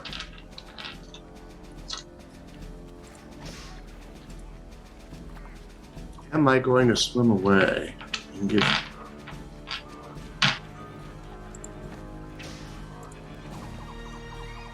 I have a basket in one hand, so I can't really use it to pinch you. So he is going to withdraw and swims.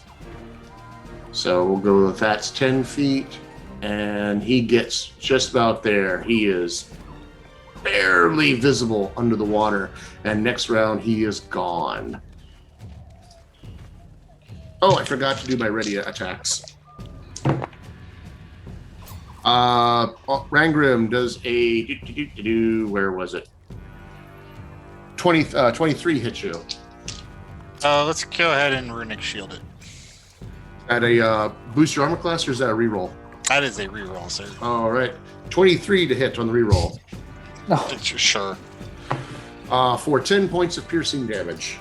And then it reaches out with its tendril, trying to wrap around you again. 22. Yep. All day. All right. Once again, you see elsewhere. You see a cavern underneath of the earth, deep, with water dripping from the ceiling, large stalactites reaching down and the water dripping. It's kind of like that scene from Dune where Paul Atreides is going, water. And take 21 points of psychic damage as it tries to fry your brain.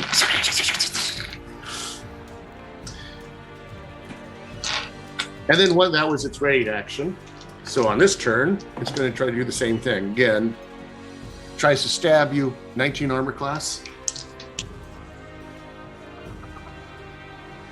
So you hit my ready action from the last round, which you hit triggered whenever you got next to it, and now it's Crustacean Nation's turn. I didn't know ready actions could go cross turns, but okay. They are not going to cross turns. I am doing it on your turn. You were the last person. I readied on my turn. So I readied here on evil. You triggered it here. Now it's my turn again. Does that make sense? Yeah. Sure. So I was here, I readied. No one triggered it. Quentin triggered it from the other one. You triggered it by moving up next to me. I did announce that you were going to trigger its ready to action. I forgot to roll the dice. And then we're going to go on my turn, which is right now. I'm not ready in this turn. Yep. Does a 19 hit you? Yep. All there. For 5 points of piercing damage. And then that tendril reaches out again. 20. Yep. Still gonna hit. And once again, psychic damage. for another 21 points. And down. Random goes down. And you hear kobolds next to you, Sagander, go, "Ah!"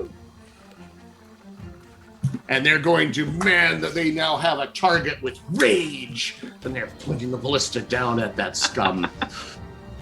And I believe that is the last of all my bad guys. Bad guys have all gone. Bope. Oh dear, that's not something I thought I'd see.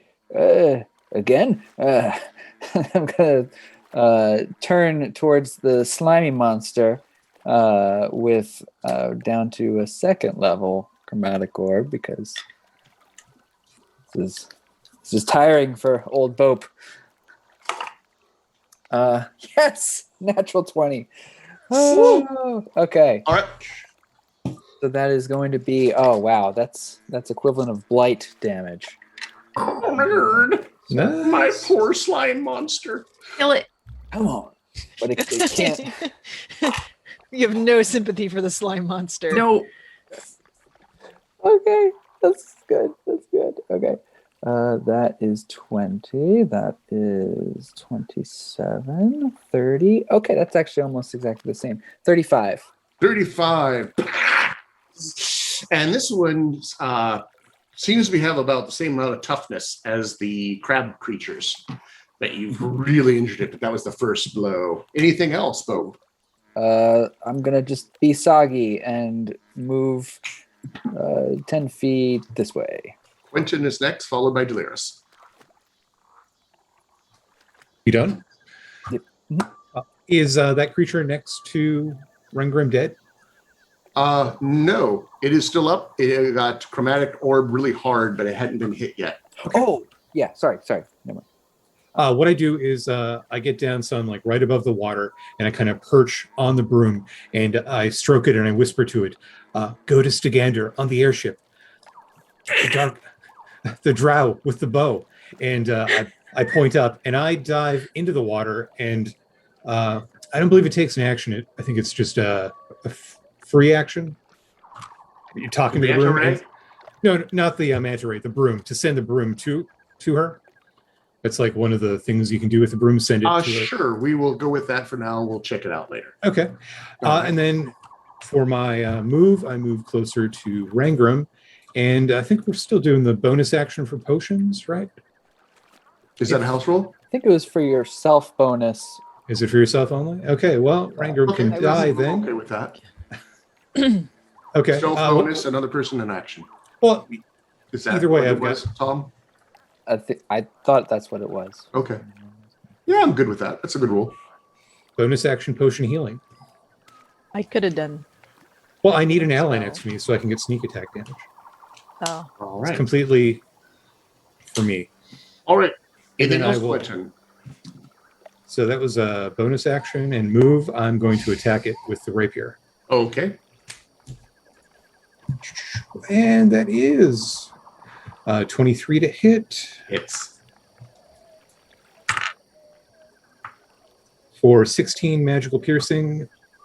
Oh, sorry. One more sneak attack die.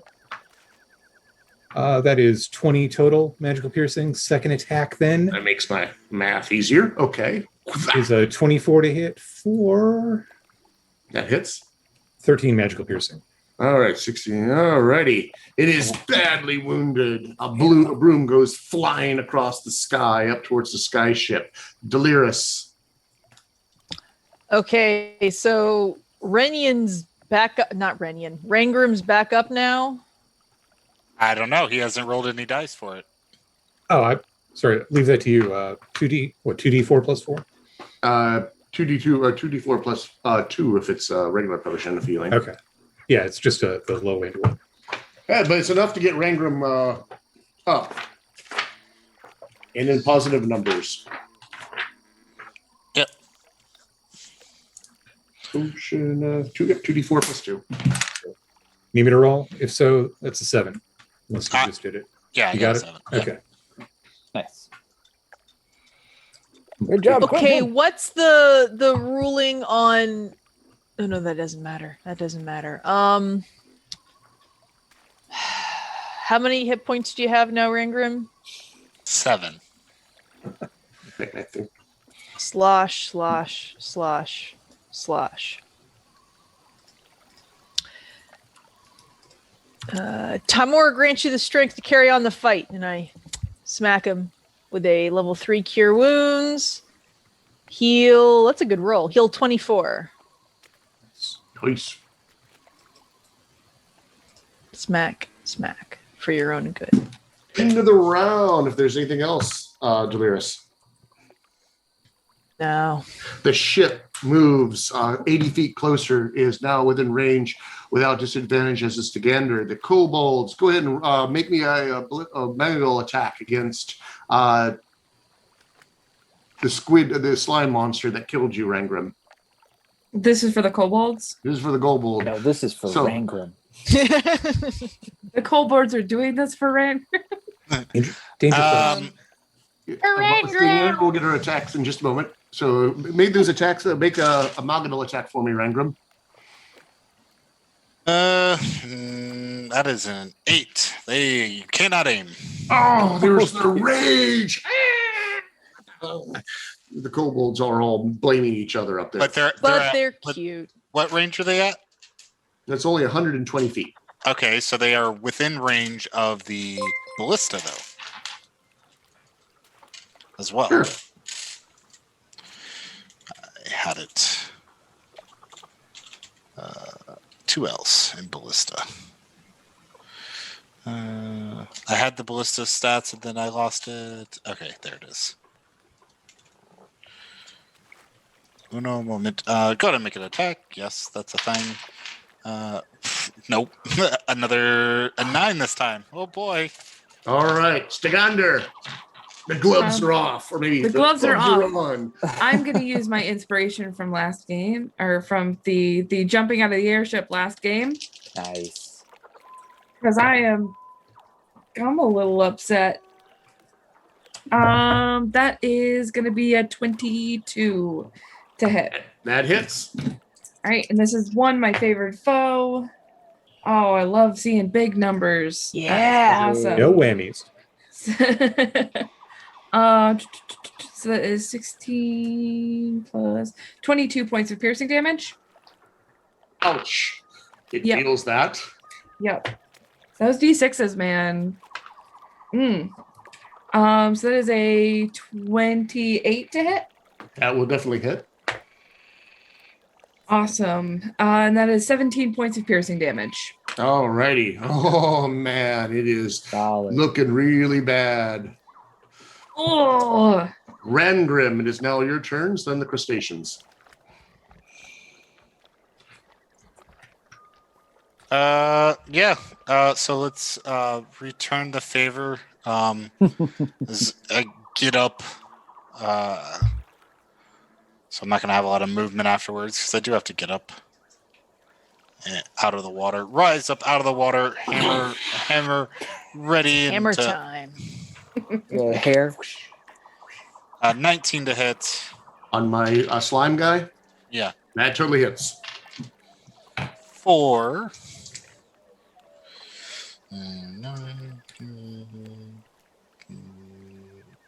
19 bludgeoning. 78. Okay. And second attack. A 27 to hit. Mm-hmm. For an additional 12. You smack it. Describe your slaying blow on the second slime creature. Because it was using its what to attack me? It's it forms this mucus tendril, which you think might have been an arm at one point, or sometimes it seems to be like a tail.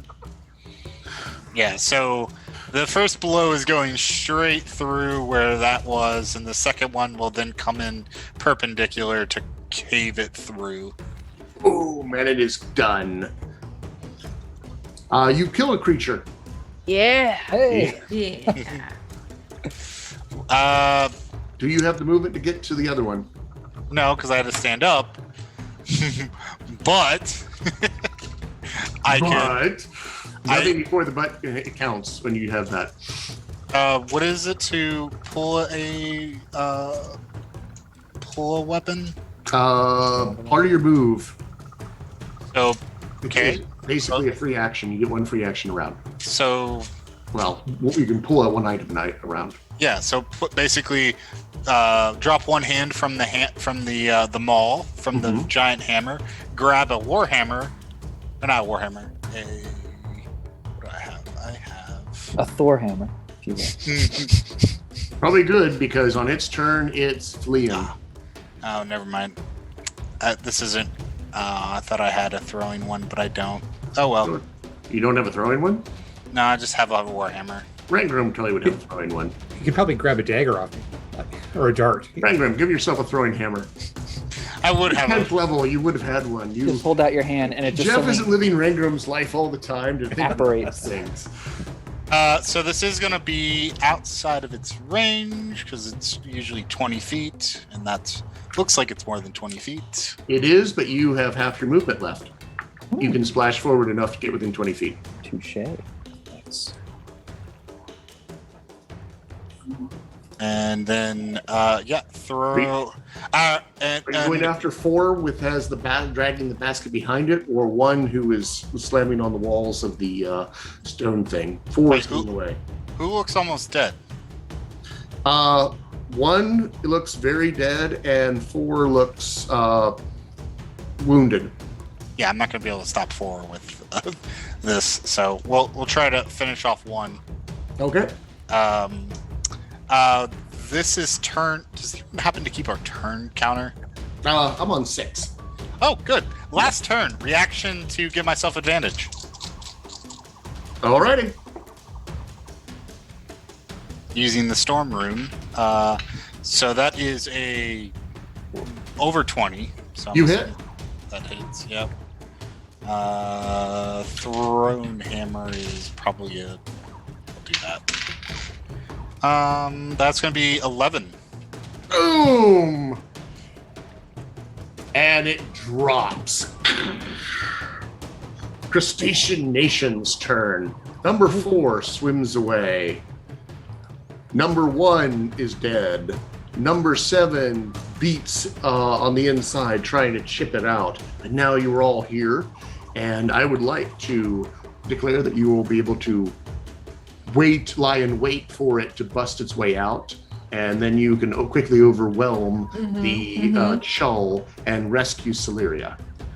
Yeah. And Stagander can obviously shoot anybody, but the ones that are down in the murky water, you're not able to target with your bow. I'm not considering that to be a priority at this point. We're trying to get Celeria, and I understand that. All right, you have defeated the crabs. Huzzah! Put a major crushing on the crustacean force and rescued the high druid of the Starsong elves, Kiritor. I always get that backwards. Is it Kiritor or Kator, or is it Kiritor? No, Kator? Yes, Kiritor. Yes, that makes more sense. The other way is harder to say. I like it. So we'll do that. So congratulations. I would like to give you guys all inspiration for successfully rescuing Celeria, as I was really trying to get her out of there and making it hard for you. Well done. Well played, all of you. I thought I was going to get away with her. So we probably should do a break here soon. Don't forget to ask your character questions by typing in questions in all caps, followed by your question and which character is directed to. We'll answer up to 3. Michelle. And make sure you check out the Games Tavern Patreon. You definitely need to go soon. It's the best way to support the show. Just go to patreon.com/thegamestavern, all one word, and get your hands on this amazing content. The latest update includes early access to the interviews from the Games Tavern Happy Hour, miniatures paint plans from That Mini's Paint Show, and battle maps and plug-in encounters for your games. Some recognition of our regular Patreon supporters, thanks to Veratus23, Rose, Madith Productions, Michael B, and Christopher D. Thank you for all of your patronage and support. Woohoo!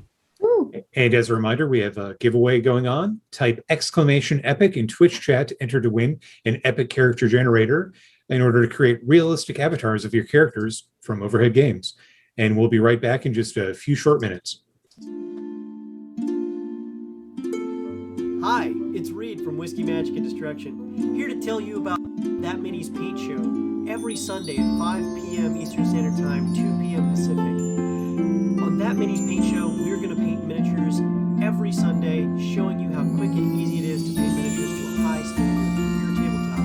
These are the same miniatures we will be using on screen. In addition to that, we'll have guests, and audience questions and participation is awesome and expected. So be sure to tune in, ask your pet questions about painting, and have a great time with us. We'll see you on That Mini's Paint Show only on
So we That's talked. rough. We talked after the break, and the DM is totally on board with letting us have.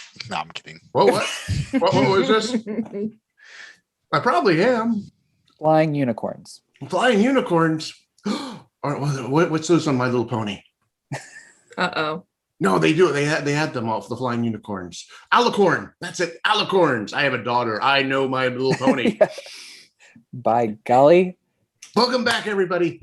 We have finally managed to finish one hell of a combat as I was trying to steal the all the druids and clerics in out of Starsong Hill and heading off into the depths of the lake. But the Velkyn Weave had a thing or two to say about it. But I did escape with some of the elves. Most of them.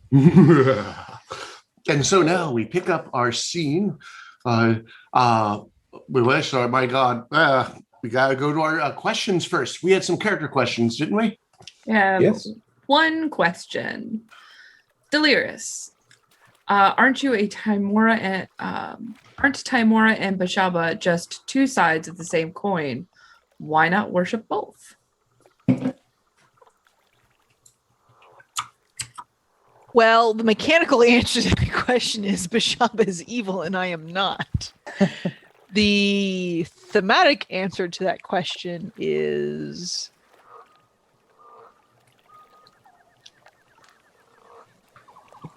difficult because of story reasons. And I'm not sure what the DM exactly plans for me, so I'll just say what Delirious told Bashaba earlier.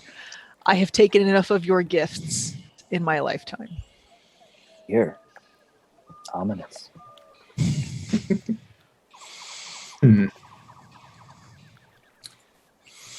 Odds tend not to take no very easily, so we'll see how this plays out. You did say a temple of equal dignity. She's a high priestess too. Mm-hmm. Womp womp. Yeah, I like to multi-class. I could be a cleric of Bishop. Oh, you. How many multi-classes do you have right now? Only 2 6. Oh, thank God. that I Man, can speak about. we're not in 3rd edition. Otherwise, it would be 6.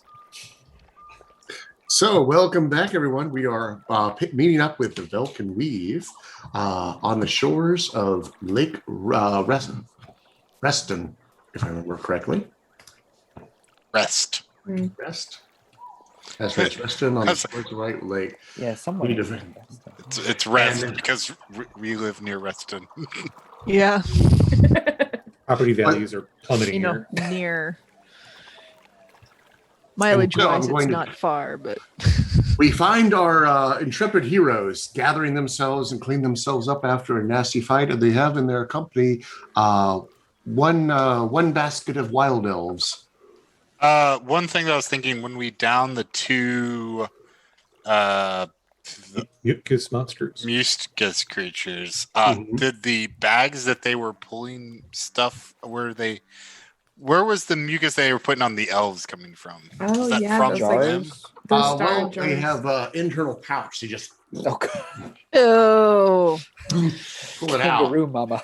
Now, if you want to, when you killed them, that would have fallen out of them. If you want to go searching for it. And, Oh, yeah. Yeah, that's probably Well, it's all right. fresh. Who wants to investigate? And you're welcome to aid and do guidance if you so desire. I tell the hunter what to go hunt for. I will aid her with my... I saw these Cleric jars eyes. pop out of them when they were splitched. All right, so looking for some. This is investigation. Or can I use my nature or survival? You can use your investigation. Okay. If you want to have someone else be the primary, you can do that and just switch it. I don't have terrible The investigation. gnome might be closer to the ground. If I hold the gnome, will that help? Underwater. Hold them underwater. Well, would you mind making an investigation check aided by the elf that is waving you around like a metal I detector? can do that. Oh, no. What a waste. Like a dowsing rod.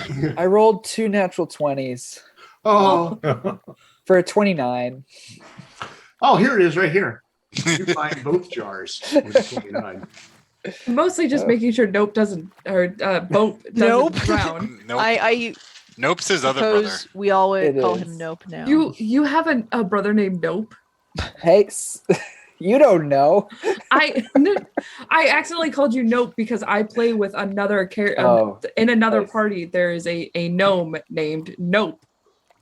GNOPE? It's GNOPE. Yes. Hers is NOPE. Oh, That's incorrect. That is incorrect. There's a G there. Here's a G. Noted. This is known Khaleesi. it is the way. Crossing the streams. Okay. So you find 2 jars that have a stone lid, both made out of stone. And it looks like the lid just kind of fits on. There's some sort of weird sticky tar around the edge of it that holds it together. Do you want to pull it apart? I'm also assuming that I will we're I'll hand them to Quint and be like, Celeria! and drag her to shore if she hasn't come already. Oh, do we have to? We should probably try to get that stuff off of her because I don't think they could breathe when they were above water with that stuff. Hope identify it, perhaps? Do I remember us mentioning that? You did. Okay. She can only breathe underwater when she has this mask on her face. Okay. Do you want to remove it, Stagander? Yes. You reach your elven fingers underneath, and thank heavens you got pretty good nails, and you're able to get purchase, and it peels off in one solid piece. It's actually now hardened, so it's not like the goop when they put it on. It's like solidified to like a piece of jelly. It's a really good defoliant. Yeah. I hope she still has her eyebrows after this. No, it's just on her. They just gooped it over her face, and So I'm like holding her head with like one hand, and I'm gonna pull it off and like get ready to like bring her above water so she can. she started gasped out in the air as soon as you get her above water, and her eyes open up. Hello. She looks at you and immediately screams and starts scurrying away from It's you. okay. It's okay. She's with us. I'm really. She saved Stigander looks you. really confused. Does she look like a crab? I'm sorry, Lydia. I didn't mean to. She looks scare at you, but This is Stigander. She helped us save you. I saw you earlier. Oh yes. At the christening. Well, also when we stopped. was she there? Yes, she was there. Yeah, she was there. When we. Just instant earlier reaction. It's been so long. I'm sorry. Some instincts are just there for centuries. Oh, Whoa. Thank heavens. Stigander looks really confused, like she's not entirely sure what this instinct. Ouch. So, well, the others, oh dear. What happened? What happened? We were attacked by those things. And she points at all the dead crabs laying all over the place. Was it just them? Did they seem to be led by anyone, anything? Well, I could not move, but whenever we brought the lake's edge, there was these creatures that were formed like out of gelatin of some sort. That one? There. What? Quentin, pick one up. Oh, you pick it up. It just kind of slides through your fingers and drains into the water. Yum. I activate detect thoughts from my helm of telepathy, and I'm kind of being behind her, and I'm just, touching her thoughts, seeing if what she's saying coincides with her surface thoughts, because we were betrayed once by the lizard folk, and even though she was captured, I don't trust her. Good call. What if she was corrupted first and let the defenses down? Okay. She is her first thought was bewilderment. She's very confused about everything and very shaken and more than a little terrified. Seems to check out. Still, I'm a snooper, so I'll keep listening. We tried to save as many people as we could. We were able to intercept one group. And I believe we just saved her out of this group, yeah? So we... Well, oh, so much has happened so quickly. Well, maybe we could get her to the airship with the other elders and get her back to the Helix. Well, where do you think they took them? They were dragging us into the lake. Well, you're the one that's been living here for however many decades. I've never seen a creature like this before. You've never explored the water? Oh, all the time. Is there nothing under the water? The usual. Fish, frogs, crickets, what you would expect in such a place. These creatures are new. I've never seen anything like this before. When we first encountered you, you were having difficulties with the lizard folk. Had they ever allied themselves or used anything similar in all the time you were in conflict? No, they are very prone to making allies when they can. That's why they fill in with the dragons so quickly. If a large giant would come by, there was one time when there was a green dragon, but we went down to the dwarves to the south were able to make quick work of that. But their natural hardiness against the poisons of the green dragon proved quite fortuitous against it. They got rid of the dragon and kept the treasure, and we called it even. It worked out well. But these things, these are new. Well, it's a good thing you're leaving. I would agree. But if these things continue to live here, they're going to continue to be a menace to everything. Even the lizard folk, who I'm not quite sure what happened there. Well, it was one of the reasons that we had come to see you in the first place was we were looking for a way to breathe underwater. I believe we were going to be exploring the lake to try and take care of whatever creature is there, because they do have some of our friends. Well, I do still have that spell that prayer available to me. These creatures paralyzed me fairly early on. I just got swarmed by 4 of them, and even in bear form, I could only do so much. And then I was paralyzed, and they beat on me until I was no longer in bear form, and then carried me off. Mm-hmm.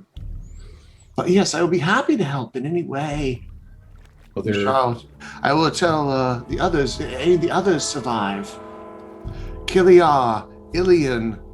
Fortunately, Teleria has been away, so she didn't experience any of this. We did meet Kiliar. He is fine. Oh, thank heavens. And Ilian? I don't think we met him or them. could be amongst the several dozen that were in the other baskets. So, they're our cleric, our priest of Rilliphane Rollithil. We were made aware that the cleric had been taken, but we do have, I believe, 8 of the other elders that had been taken. I don't think we got anyone's names, but they are safe in the airship. Oh, praise Rilliphane for your intervention. It's worked out so well.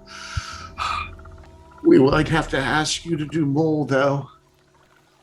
We are obviously not the match of these things, but we are not the heroes. Velkyn Weave is. I don't think you need to ask. We were going to do it anyways, right? Mm-hmm. Under the water?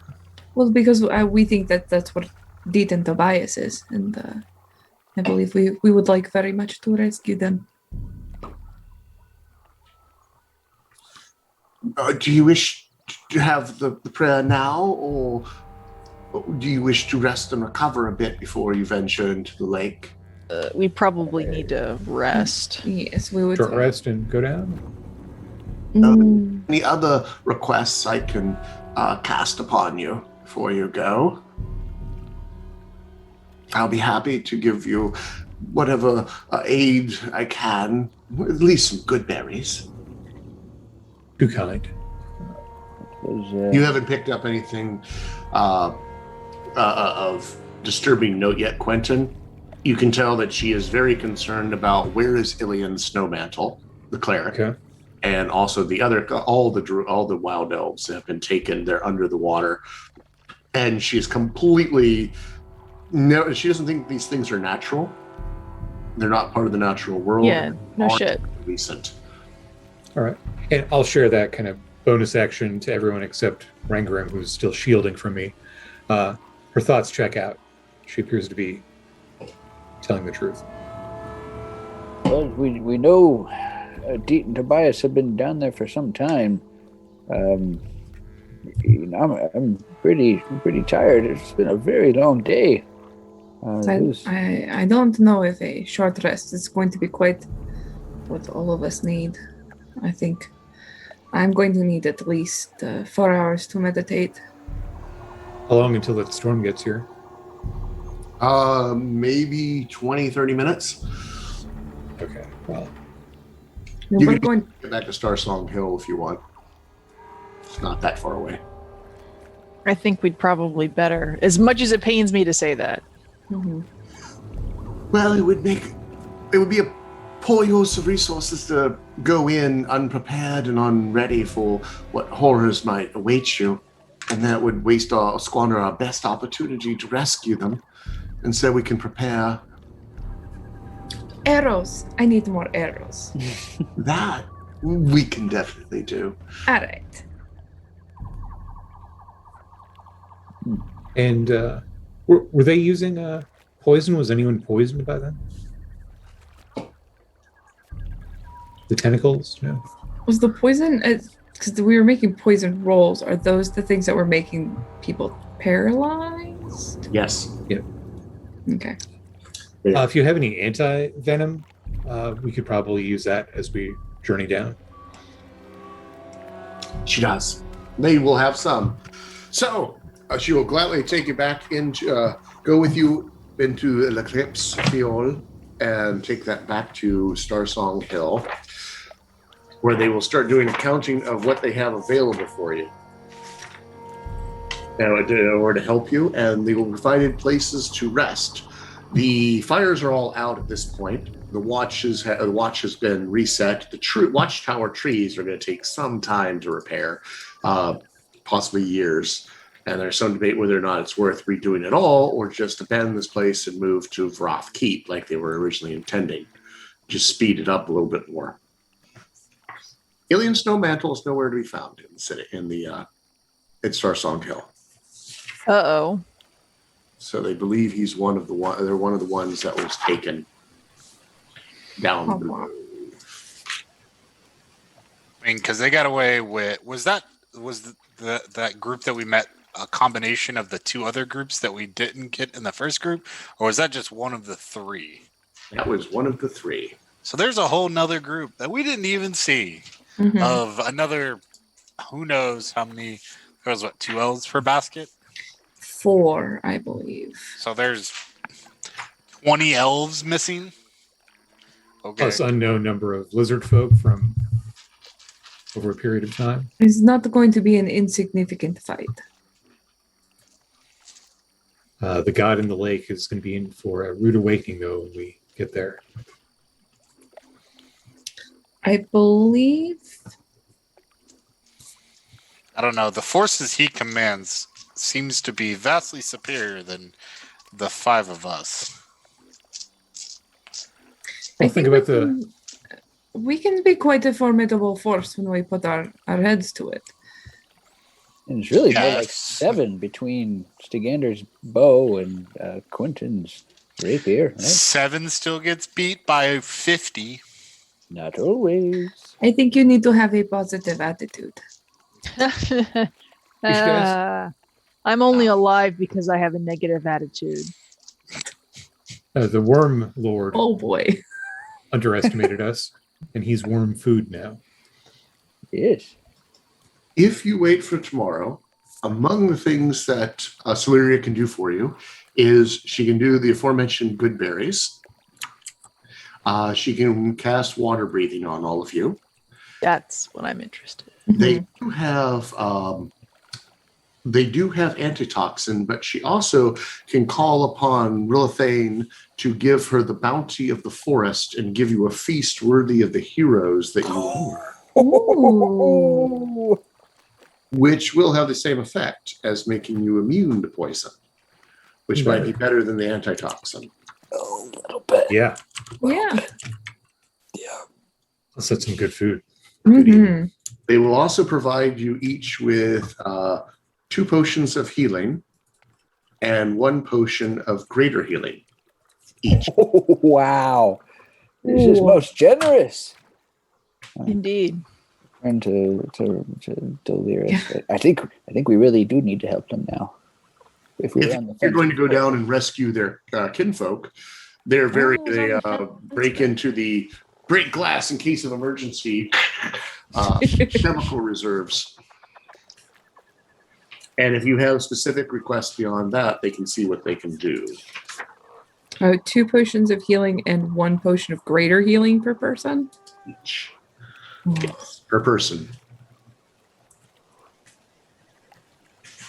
Solid. The only other request that Stigander has is she needs a top up on her arrows. How many arrows do you need?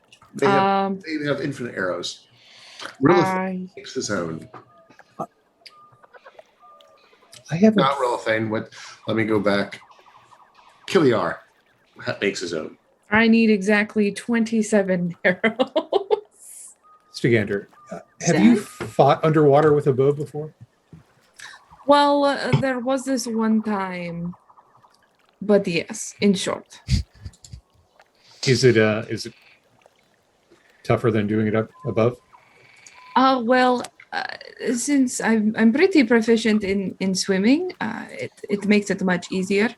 And having weapons that are it's not aerodynamic. What's the word? It's kind of like aerodynamic, but underwater. Hydrodynamic? Oh. Hydrodynamic helps. Solyria can help in this regard as well. The following rules apply to underwater adventuring. You can hold your breath equal to the number of minutes, equal to your 1 plus your Constitution modifier. Minimum of 30 seconds. When you run out of breath, you can survive for a number of rounds equal to your Constitution modifier, minimum 1 round. At the start of your next turn, you drop to 0 and are dying, which means death saves. Underwater combat has the following rules. When making a melee weapon attack, a creature that doesn't have a swimming speed, either natural or granted by magic, has disadvantage on attack rolls. On the attack roll, unless the weapon is a dagger, a javelin, a short sword, a spear, or a trident. A ranged weapon attack automatically misses the weapon target beyond the weapon's normal range. Even against with a target within normal range, the attack roll has disadvantage unless the weapon is a crossbow, a net, or can be thrown like a javelin. So a spear, trident, or dart. Creatures and objects that are fully immersed in water have resistance to fire damage. Moving. When swimming, each foot costs 1 extra foot unless you have a swim speed. So everything is difficult terrain unless you have a swim speed. Yay! You have a swim speed? I have a swim speed, yeah. You have a swim speed, wow. I have a swim speed. She's super That's cool. I also have a climb speed. Good for her. The rest, she's going to leave the rest in the dust. All right, guys. With each level, gaining any distance in rough water, it might require a successful strength athletics check. So if you run into cold water somehow, I might ask you for strength checks to go anywhere. Otherwise, the current might carry you. After 1 hour of swimming, creatures without a swim speed must succeed on a DC 10 Constitution saving throw or gain 1 level of exhaustion. Only 1 saving throw is made per hour, regardless of the depth. Unless aided by magic, a character can't swim for more than 8 hours per day. For creatures without a swim speed, each hour spent swimming at a great depth greater than 100 feet counts as 2 towards that 8. So if you're going to go deep, you can't swim more than 8 hours a day. I have an idea. Or have the exhaustion. Solyria. Yes. Do you have any way of, doesn't have to be pinpointed, but giving us a rough estimate of where your people might be?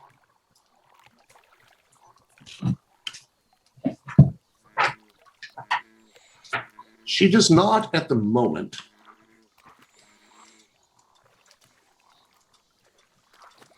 However, we are creatures to see whether or not she can speak to nature. We are creatures of land, of course, and not exactly looking to be spending any time searching the water. So 2 options is either we walk in and just walk across the bottom, or we drop in and sink to the bottom. Might be able to speak to fish or something. I have the ability to do that. Okay, Aquaman. That would be helpful. She can commune with nature, but that might be helpful. Looking to see if there's anything else that she can do. She thinks speaking with fish would be a great idea. Yeah, I can see that being useful. I can also talk to plants. So like underwater plants, maybe? I Yeah. don't know. Whatever is going to be helpful. Help, have you seen some crabs come this way? And if we can get word to Emerstall the Red back in Brindle, he may have something that could help. Can he get it to us really quick? Well, we do have an airship and we're not that far away. How quick is the airship? Because I don't know if it'll take less 2 than hours? a day to get there and back. 2 2 hours, last was it? time. It's 2 hours Do there and something then like 2 hours that. back. That's not bad. All your crew is getting tired and sleepy for jetting all over the place, though. They can sleep when they're dead. We're That not going underwater either. and very quickly if you force them to go too far. She also has a animal messenger spell, Ooh, and she can do it as a ritual. cool. Yeah, what if she was to try and send an animal messenger to the cleric and then we follow the animal? Right? Does that work? You have to do a tiny beast within range, specify a location which you must have visited, and a recipient who matches the general description. So you've not visited the location, but you have visited the Emerald the Red, and so you could deliver a message to him. Delirious, you spoke with Deet briefly? Yeah, I have sending. Did he seem like he could have a longer conversation about how to get to where he is? If one were to, visit him in his sleep?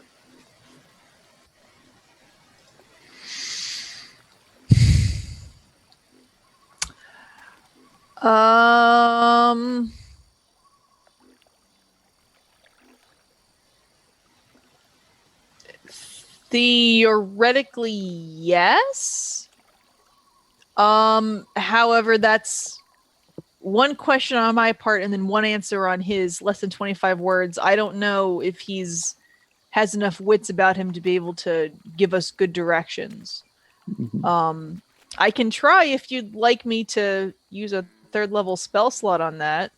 I mean, if we're going to sleep, it probably wouldn't hurt to see if Do it tonight. Yeah, we can try.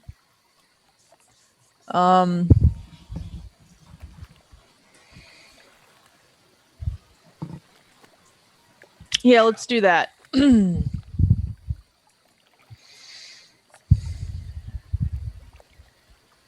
What is it that we're doing? We're doing ascending to Deet. Okay. See if he can give us directions.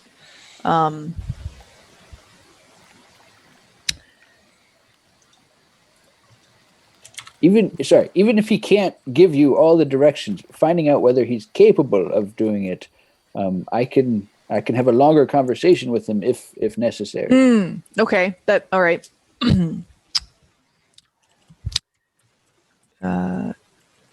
Deet. Give us directions to visit you in the lake.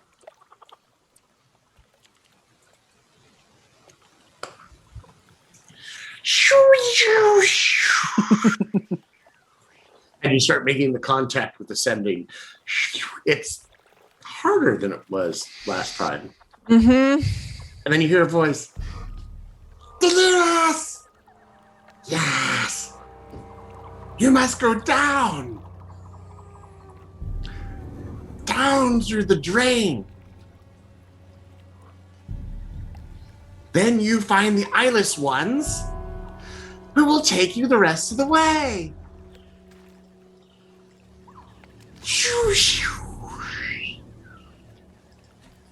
And the setting completes. Did he know the way? He said you must go down the drain. Did he say down the drain? Did say down the drain. You must go down the drain to the eyeless ones. They will take you the rest of the way. Wonder if that has anything to do with the glowing stuff back at the ruins. What? What's glowing stuff? Rangram saw it when everyone else was out. Didn't really get a chance to investigate it any further. Ooh, What did I see? seems like we have a moment now. Should we check it out? What did I see? Glowing coming from the town hall. Yes. Oh, yeah. And yeah, there were some underwater chambers under there. That's where the dragon had nested up. Well, the bones were. Who knows what else is down there?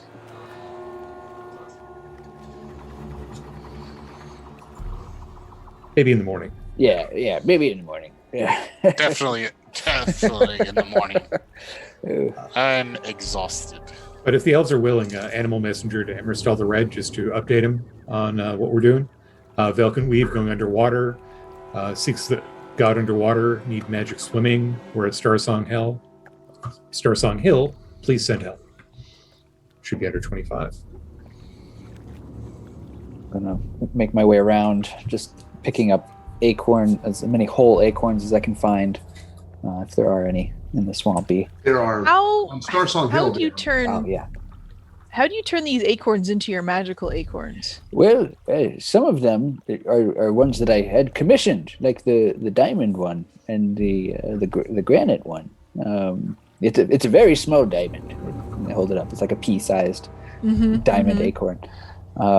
But the other ones, I have to, with my preparations, and each morning I do the necessary studies of my book. Here, would you like to see the book? Yes. The Book of Bope. I'd Is it really gonna love to turn learn me how evil to. if I touch it? Oh, not this one. This one's. See, I drew a little picture of a rabbit in that page. Oh, that makes it better. Yes. But I'd love to learn how to do the turn crabs into prawns. That was fancy. Think you could teach me? I would certainly try to teach you. Whether it can be done remains to be seen. Cough mechanics. I'm a quick learner. Oh, maybe. I'm getting this confused with like 3.5. Can I make scrolls and then he uses the scroll to learn the spell? Is that how it works? It's divine magic, It would though. be divine magic.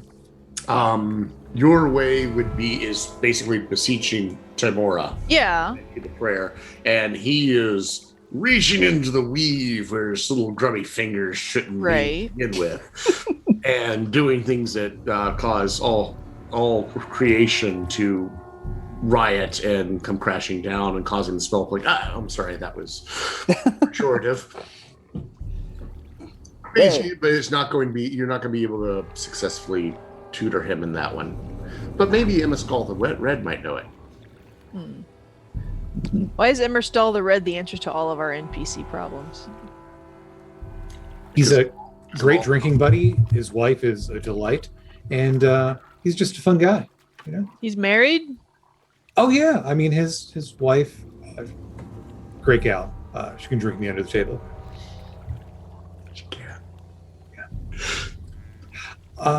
Hey, how does flying work underwater? Will a broom of flying work underwater, like a jet ski or one of those propulsion things? Can fly underwater. Underwater. Okay. If you have a fly speed, you have to revert to your land speed. If you don't have a swim speed. Okay. Digander, did I see correctly? Did you bring that elf back from the dead? It's sort of like that. I picked up a couple of tricks wandering with my last companion. He taught me a little bit about knowing how to read people's destinies, and I knew that it wasn't that elf's destiny to die today. So I in short, yes. So if you learned it from your companion, if I travel with you, can you teach me? Probably I'm really not. quick study. It's a interesting. So I can try. We'll give it time. We'll give it time. I'll. You draw stuff on rocks and on the ground, and I just kind of pull it. Like I can put my hands into the magic and like pull it out. Like she's also using divine magic. Need to visit the scroll mart. Yeah. Like dipping your hands into water, and like pulling out the like a tadpole. You know, that reminds me of all that water. That storm's coming. You see that wind earlier? It knocked me clean off the ship. I know. I was so worried about you. You really, we're going to have to put more rocks in your pockets so you don't fly away. Oh, the turbulence was terrible. Still raining outside. The elves are able to control an owl to take your message to Immerskull the Red. Owl glares balefully at them.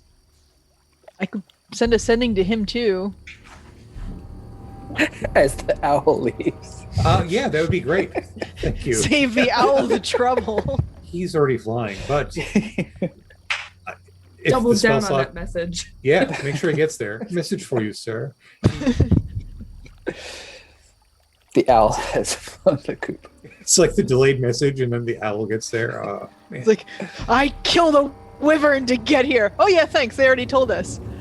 8 hours ago. But yeah, if you got the spell slot to burn, that would be amazing to get the message even quicker. I'll write it to 25 words. That is my last 3rd level spell slot for the day, though. Okay. I would like to cast a spell as we're getting ready for bed. I don't know if we're there yet. So when we go... So who wants to do what? Sending, I heard? The commune will have to happen. A commune will have to happen in the morning.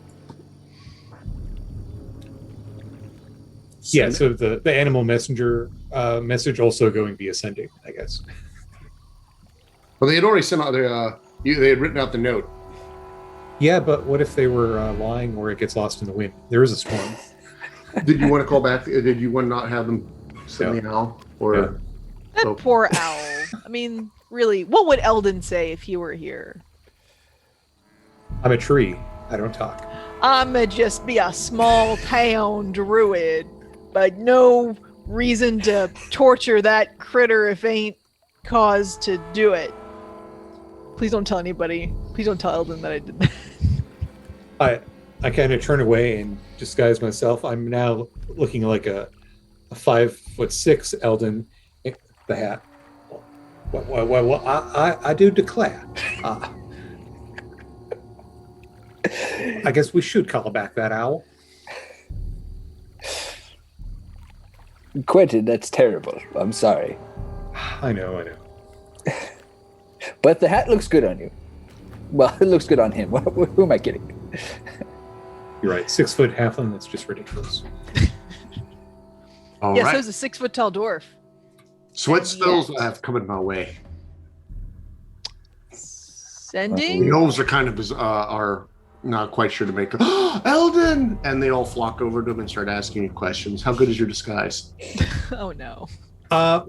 Let's see. Is it you want like the deception check to? Yeah. What's your deception?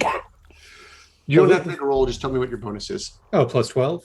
Okay. Yeah, you totally convinced a number of them that you're a strangely tall Eldon, but you're bigger than they remember. But maybe they remember wrong.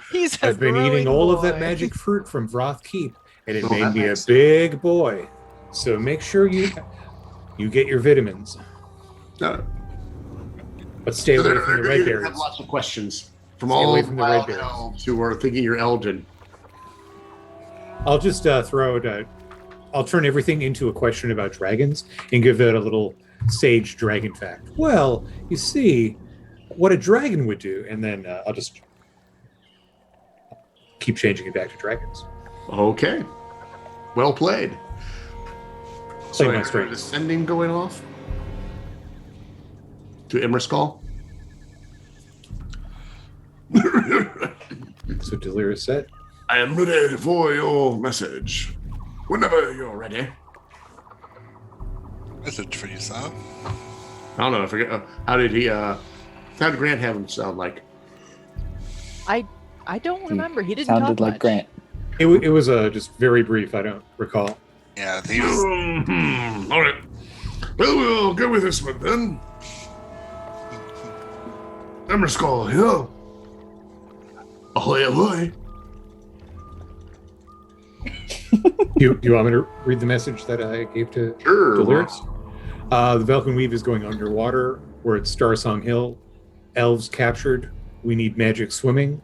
Please send aid. ASAP. Thank you. It's a shot in the dark. That's contractions. The magic doesn't like contractions. Oh. That is terrible news. I'll see what I can do and send what I can. Good luck. How kind. He's going to send beer. I know he's going to send beer. It's going to be beer. He Well, wasn't, but now he is. beggars can't be choosers. I'm just curious why we're asking this list. What is his name? The Red? Emerson. Emistal, the Red, for underwater help if we're going to have 24 hours of breathing tomorrow from the Druid. Well, breathing is one thing. I gesture to the cap of water breathing that I lent Bope, but swimming is something completely different. So what if he sends stuff for water breathing opposed to water swimming? Well, that's why I said magic swimming, but hey, it's 25 words. You Did know? I totally miss that? It's And 25 words. I'm being an idiot. No, it sounds like it. It says magic swimming. Yep. Okay. I correct my statement. I must have blanked out for a second. All Open right. to interpretation. Anything else this evening that you'd like to do prepare? They have chambers available for you. They are the best of moss bedding that has a buckskin cloth, so it's kind of like sleeping on a giant futon. Prepared for you.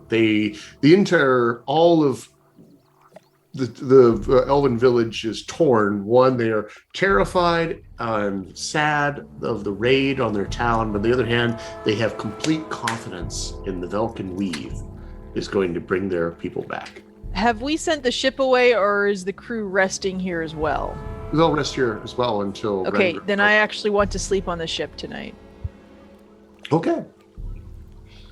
It has the finest of hammocks on the ship. We are going to have to... Jeff and I need to work out our ways to enhance the ship. My ride. That way you can build up your various cabins and other abilities. We get housing. For DM. No. It's like you were playing, like an MMO that has a housing, so you can trick out your cabin. Mm-hmm. Totally can trick it out. And we'll also work out ways like maybe you can increase your ship speed by investing more money into it. This sounds like a building mini game. Yes. It's called a gold sink. I mean, yeah. There is a literal gold sink in this thing. It's for cosmetics, obviously. Ooh. Stigander, Ranger, the Cloak of the Mountebank, when we go underwater, would either of you benefit from it? What does it do? Dimension door once, so you can close 500 feet up to or flee. That's what we use to jump ahead. You can take one person with you. Unfortunately, with these short, stubby legs, being able to quickly get to the other side of the field would be quite beneficial. Okay, you got to get a gnome cleaned when we're done, though, because otherwise, just can't get that smell out of it. Heck, when we get done with this one, we're gonna go up to Neverwinter, and get the finest of steam. I'll hold you to that. And bring some crab with. All right. And do we have time for one last spell being cast before we need to wrap for the night? Do we have So safe from the storm in some quarters, I hope. I will begin a ritual and use my last spell slot to take out some sand and meditate and put a dream out into the nether, trying to reach out to Deet. To Deet. Thought you were going the other way with that one.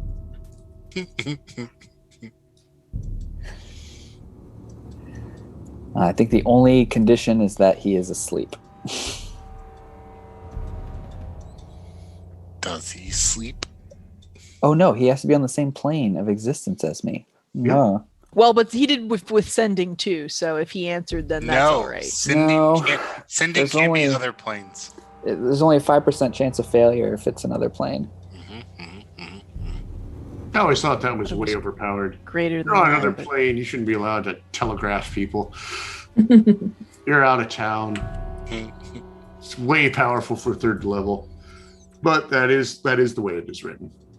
Do I get a busy signal? This line is already occupied. All right, so I assume you're going to do with the messenger. You or a willing creature you touch enters a trance state acting as a messenger. Is it going to be you as the messenger, or are you touching someone else as the messenger? I was going to do myself. Okay. Tell me about the environment of the dream. So, it's a quiet forest. Late afternoon, the sun is filtering through the trees as it's beginning to set, and I am just standing in a little plot of dirt, moving it around with a little stick, and I look up and see Deet sitting in a hanging swing of vines underneath a tree, and he opens his eyes and just sees me there doing some gardening. Behind me is a wood and mud and stick thatched hovel. Hello, Deet.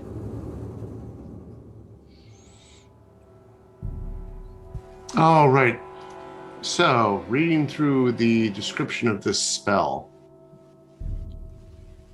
Doozy, isn't it? Okay, you can converse with the target. Okay, there's the keywords. Okay. Because I saw the 10 words or less. I was like, oh, this is a short conversation. That's for nightmares. Okay, so you can converse with the target. Mm-hmm. Ah, How are you feeling? hungry. Okay. Fish. He looks over. You said there was a stream nearby? You can hear one babbling not too far away. Fish. Hungry. Do you want a carrot? I kind of pull one out of the dirt. It's fresh. It's good sized.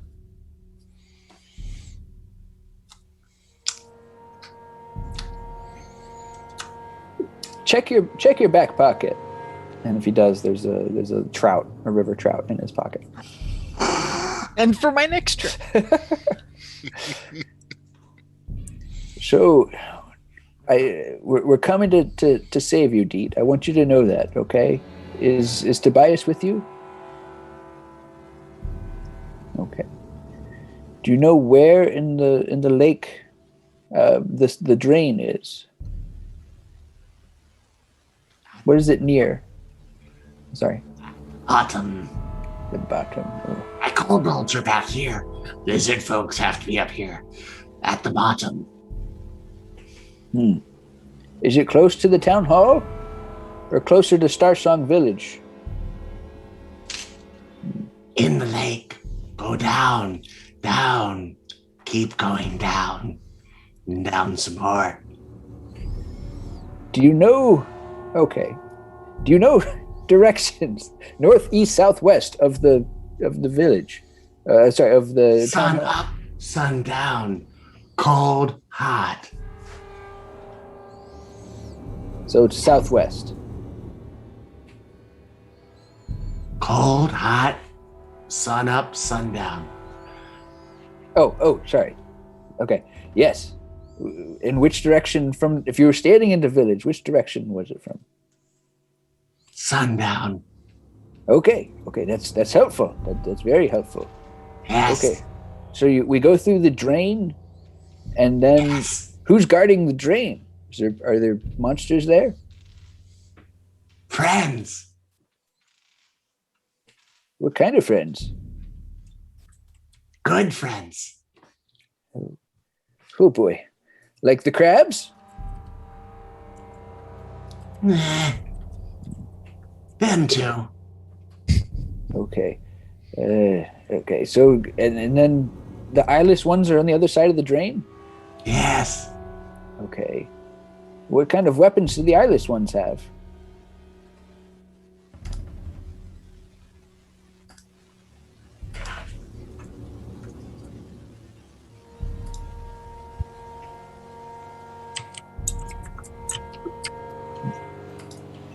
Clubs.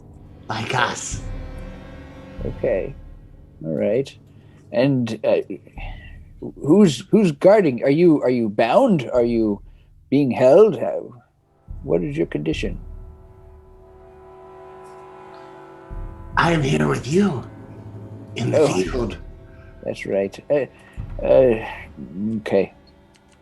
No, I don't want to give you bad news. You'll be here for a little while.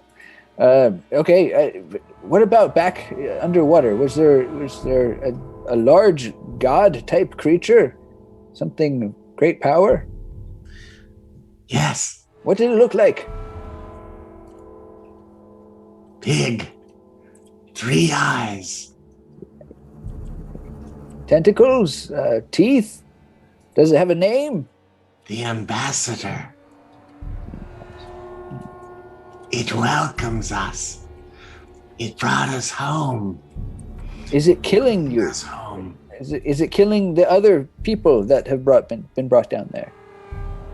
Is it eating you, feeding on you? No.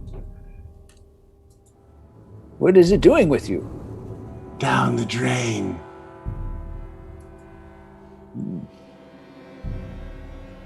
Yes. Okay. Then we meet the couriers with the eyeless ones. They get hungry. They eat. How many of them are there? Of which? The couriers. Oh no, the eyeless ones. Eyeless ones? Oh.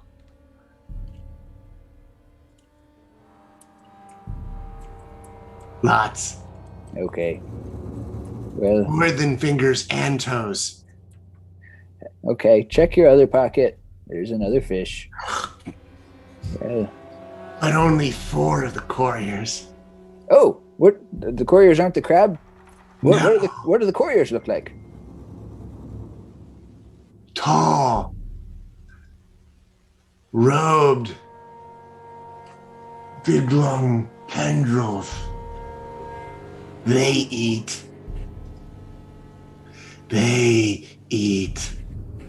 They eat. As the entire dream starts shifting and twisting on you. Uh-oh. They Okay. All right. kick out of the dream. Just cold sweat. Because when you looked at him, you could swear that there were tendrils starting to grow down Deet's face.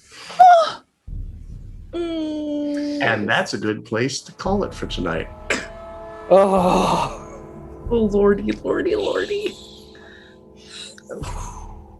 Shall we meet next week Wow. They eat. and find out what happened to Holy Deet, who went down the drain to meet the last ones and the couriers? But don't forget the ambassador. Holy deet that went down the drain. You can swim with us down here, Everything floats. or float with us down here. Yeah. All right, it is Goodness. 10:05. We went too far with your cool dream. We're staying too long. That was awesome. Let's do some quick announcements, though, and then go random. Yeah. Don't forget to subscribe to the Games Tavern YouTube channel right now. Subscribing is free and you don't miss any of the action, and you get access to all of the shows and our content. Your likes and positive comments on the videos really do give us a boost and help future Tavern regulars find out about the shows. Grow our community. And we want to again give a great thanks to Overhead Games for giving us the Epic Avatar Generator, which we are giving to RPG Academy, who won tonight's raffle. Congratulations. Of course, the Kobold crew will be reaching out to you on Twitch to get the information to send you your awesome prize. And make sure that you go to overheadgames.com to check out their avatar making tools. And just a quick note that the Games Tavern Happy Hour will not be on tomorrow as they recover from the marathon of charity work. Instead, join us in Discord and meet and greet a community that loves Dungeons and Dragons. Thank you all for joining us tonight. I hope you had fun, and we'll see you all next week. Good night. Bye.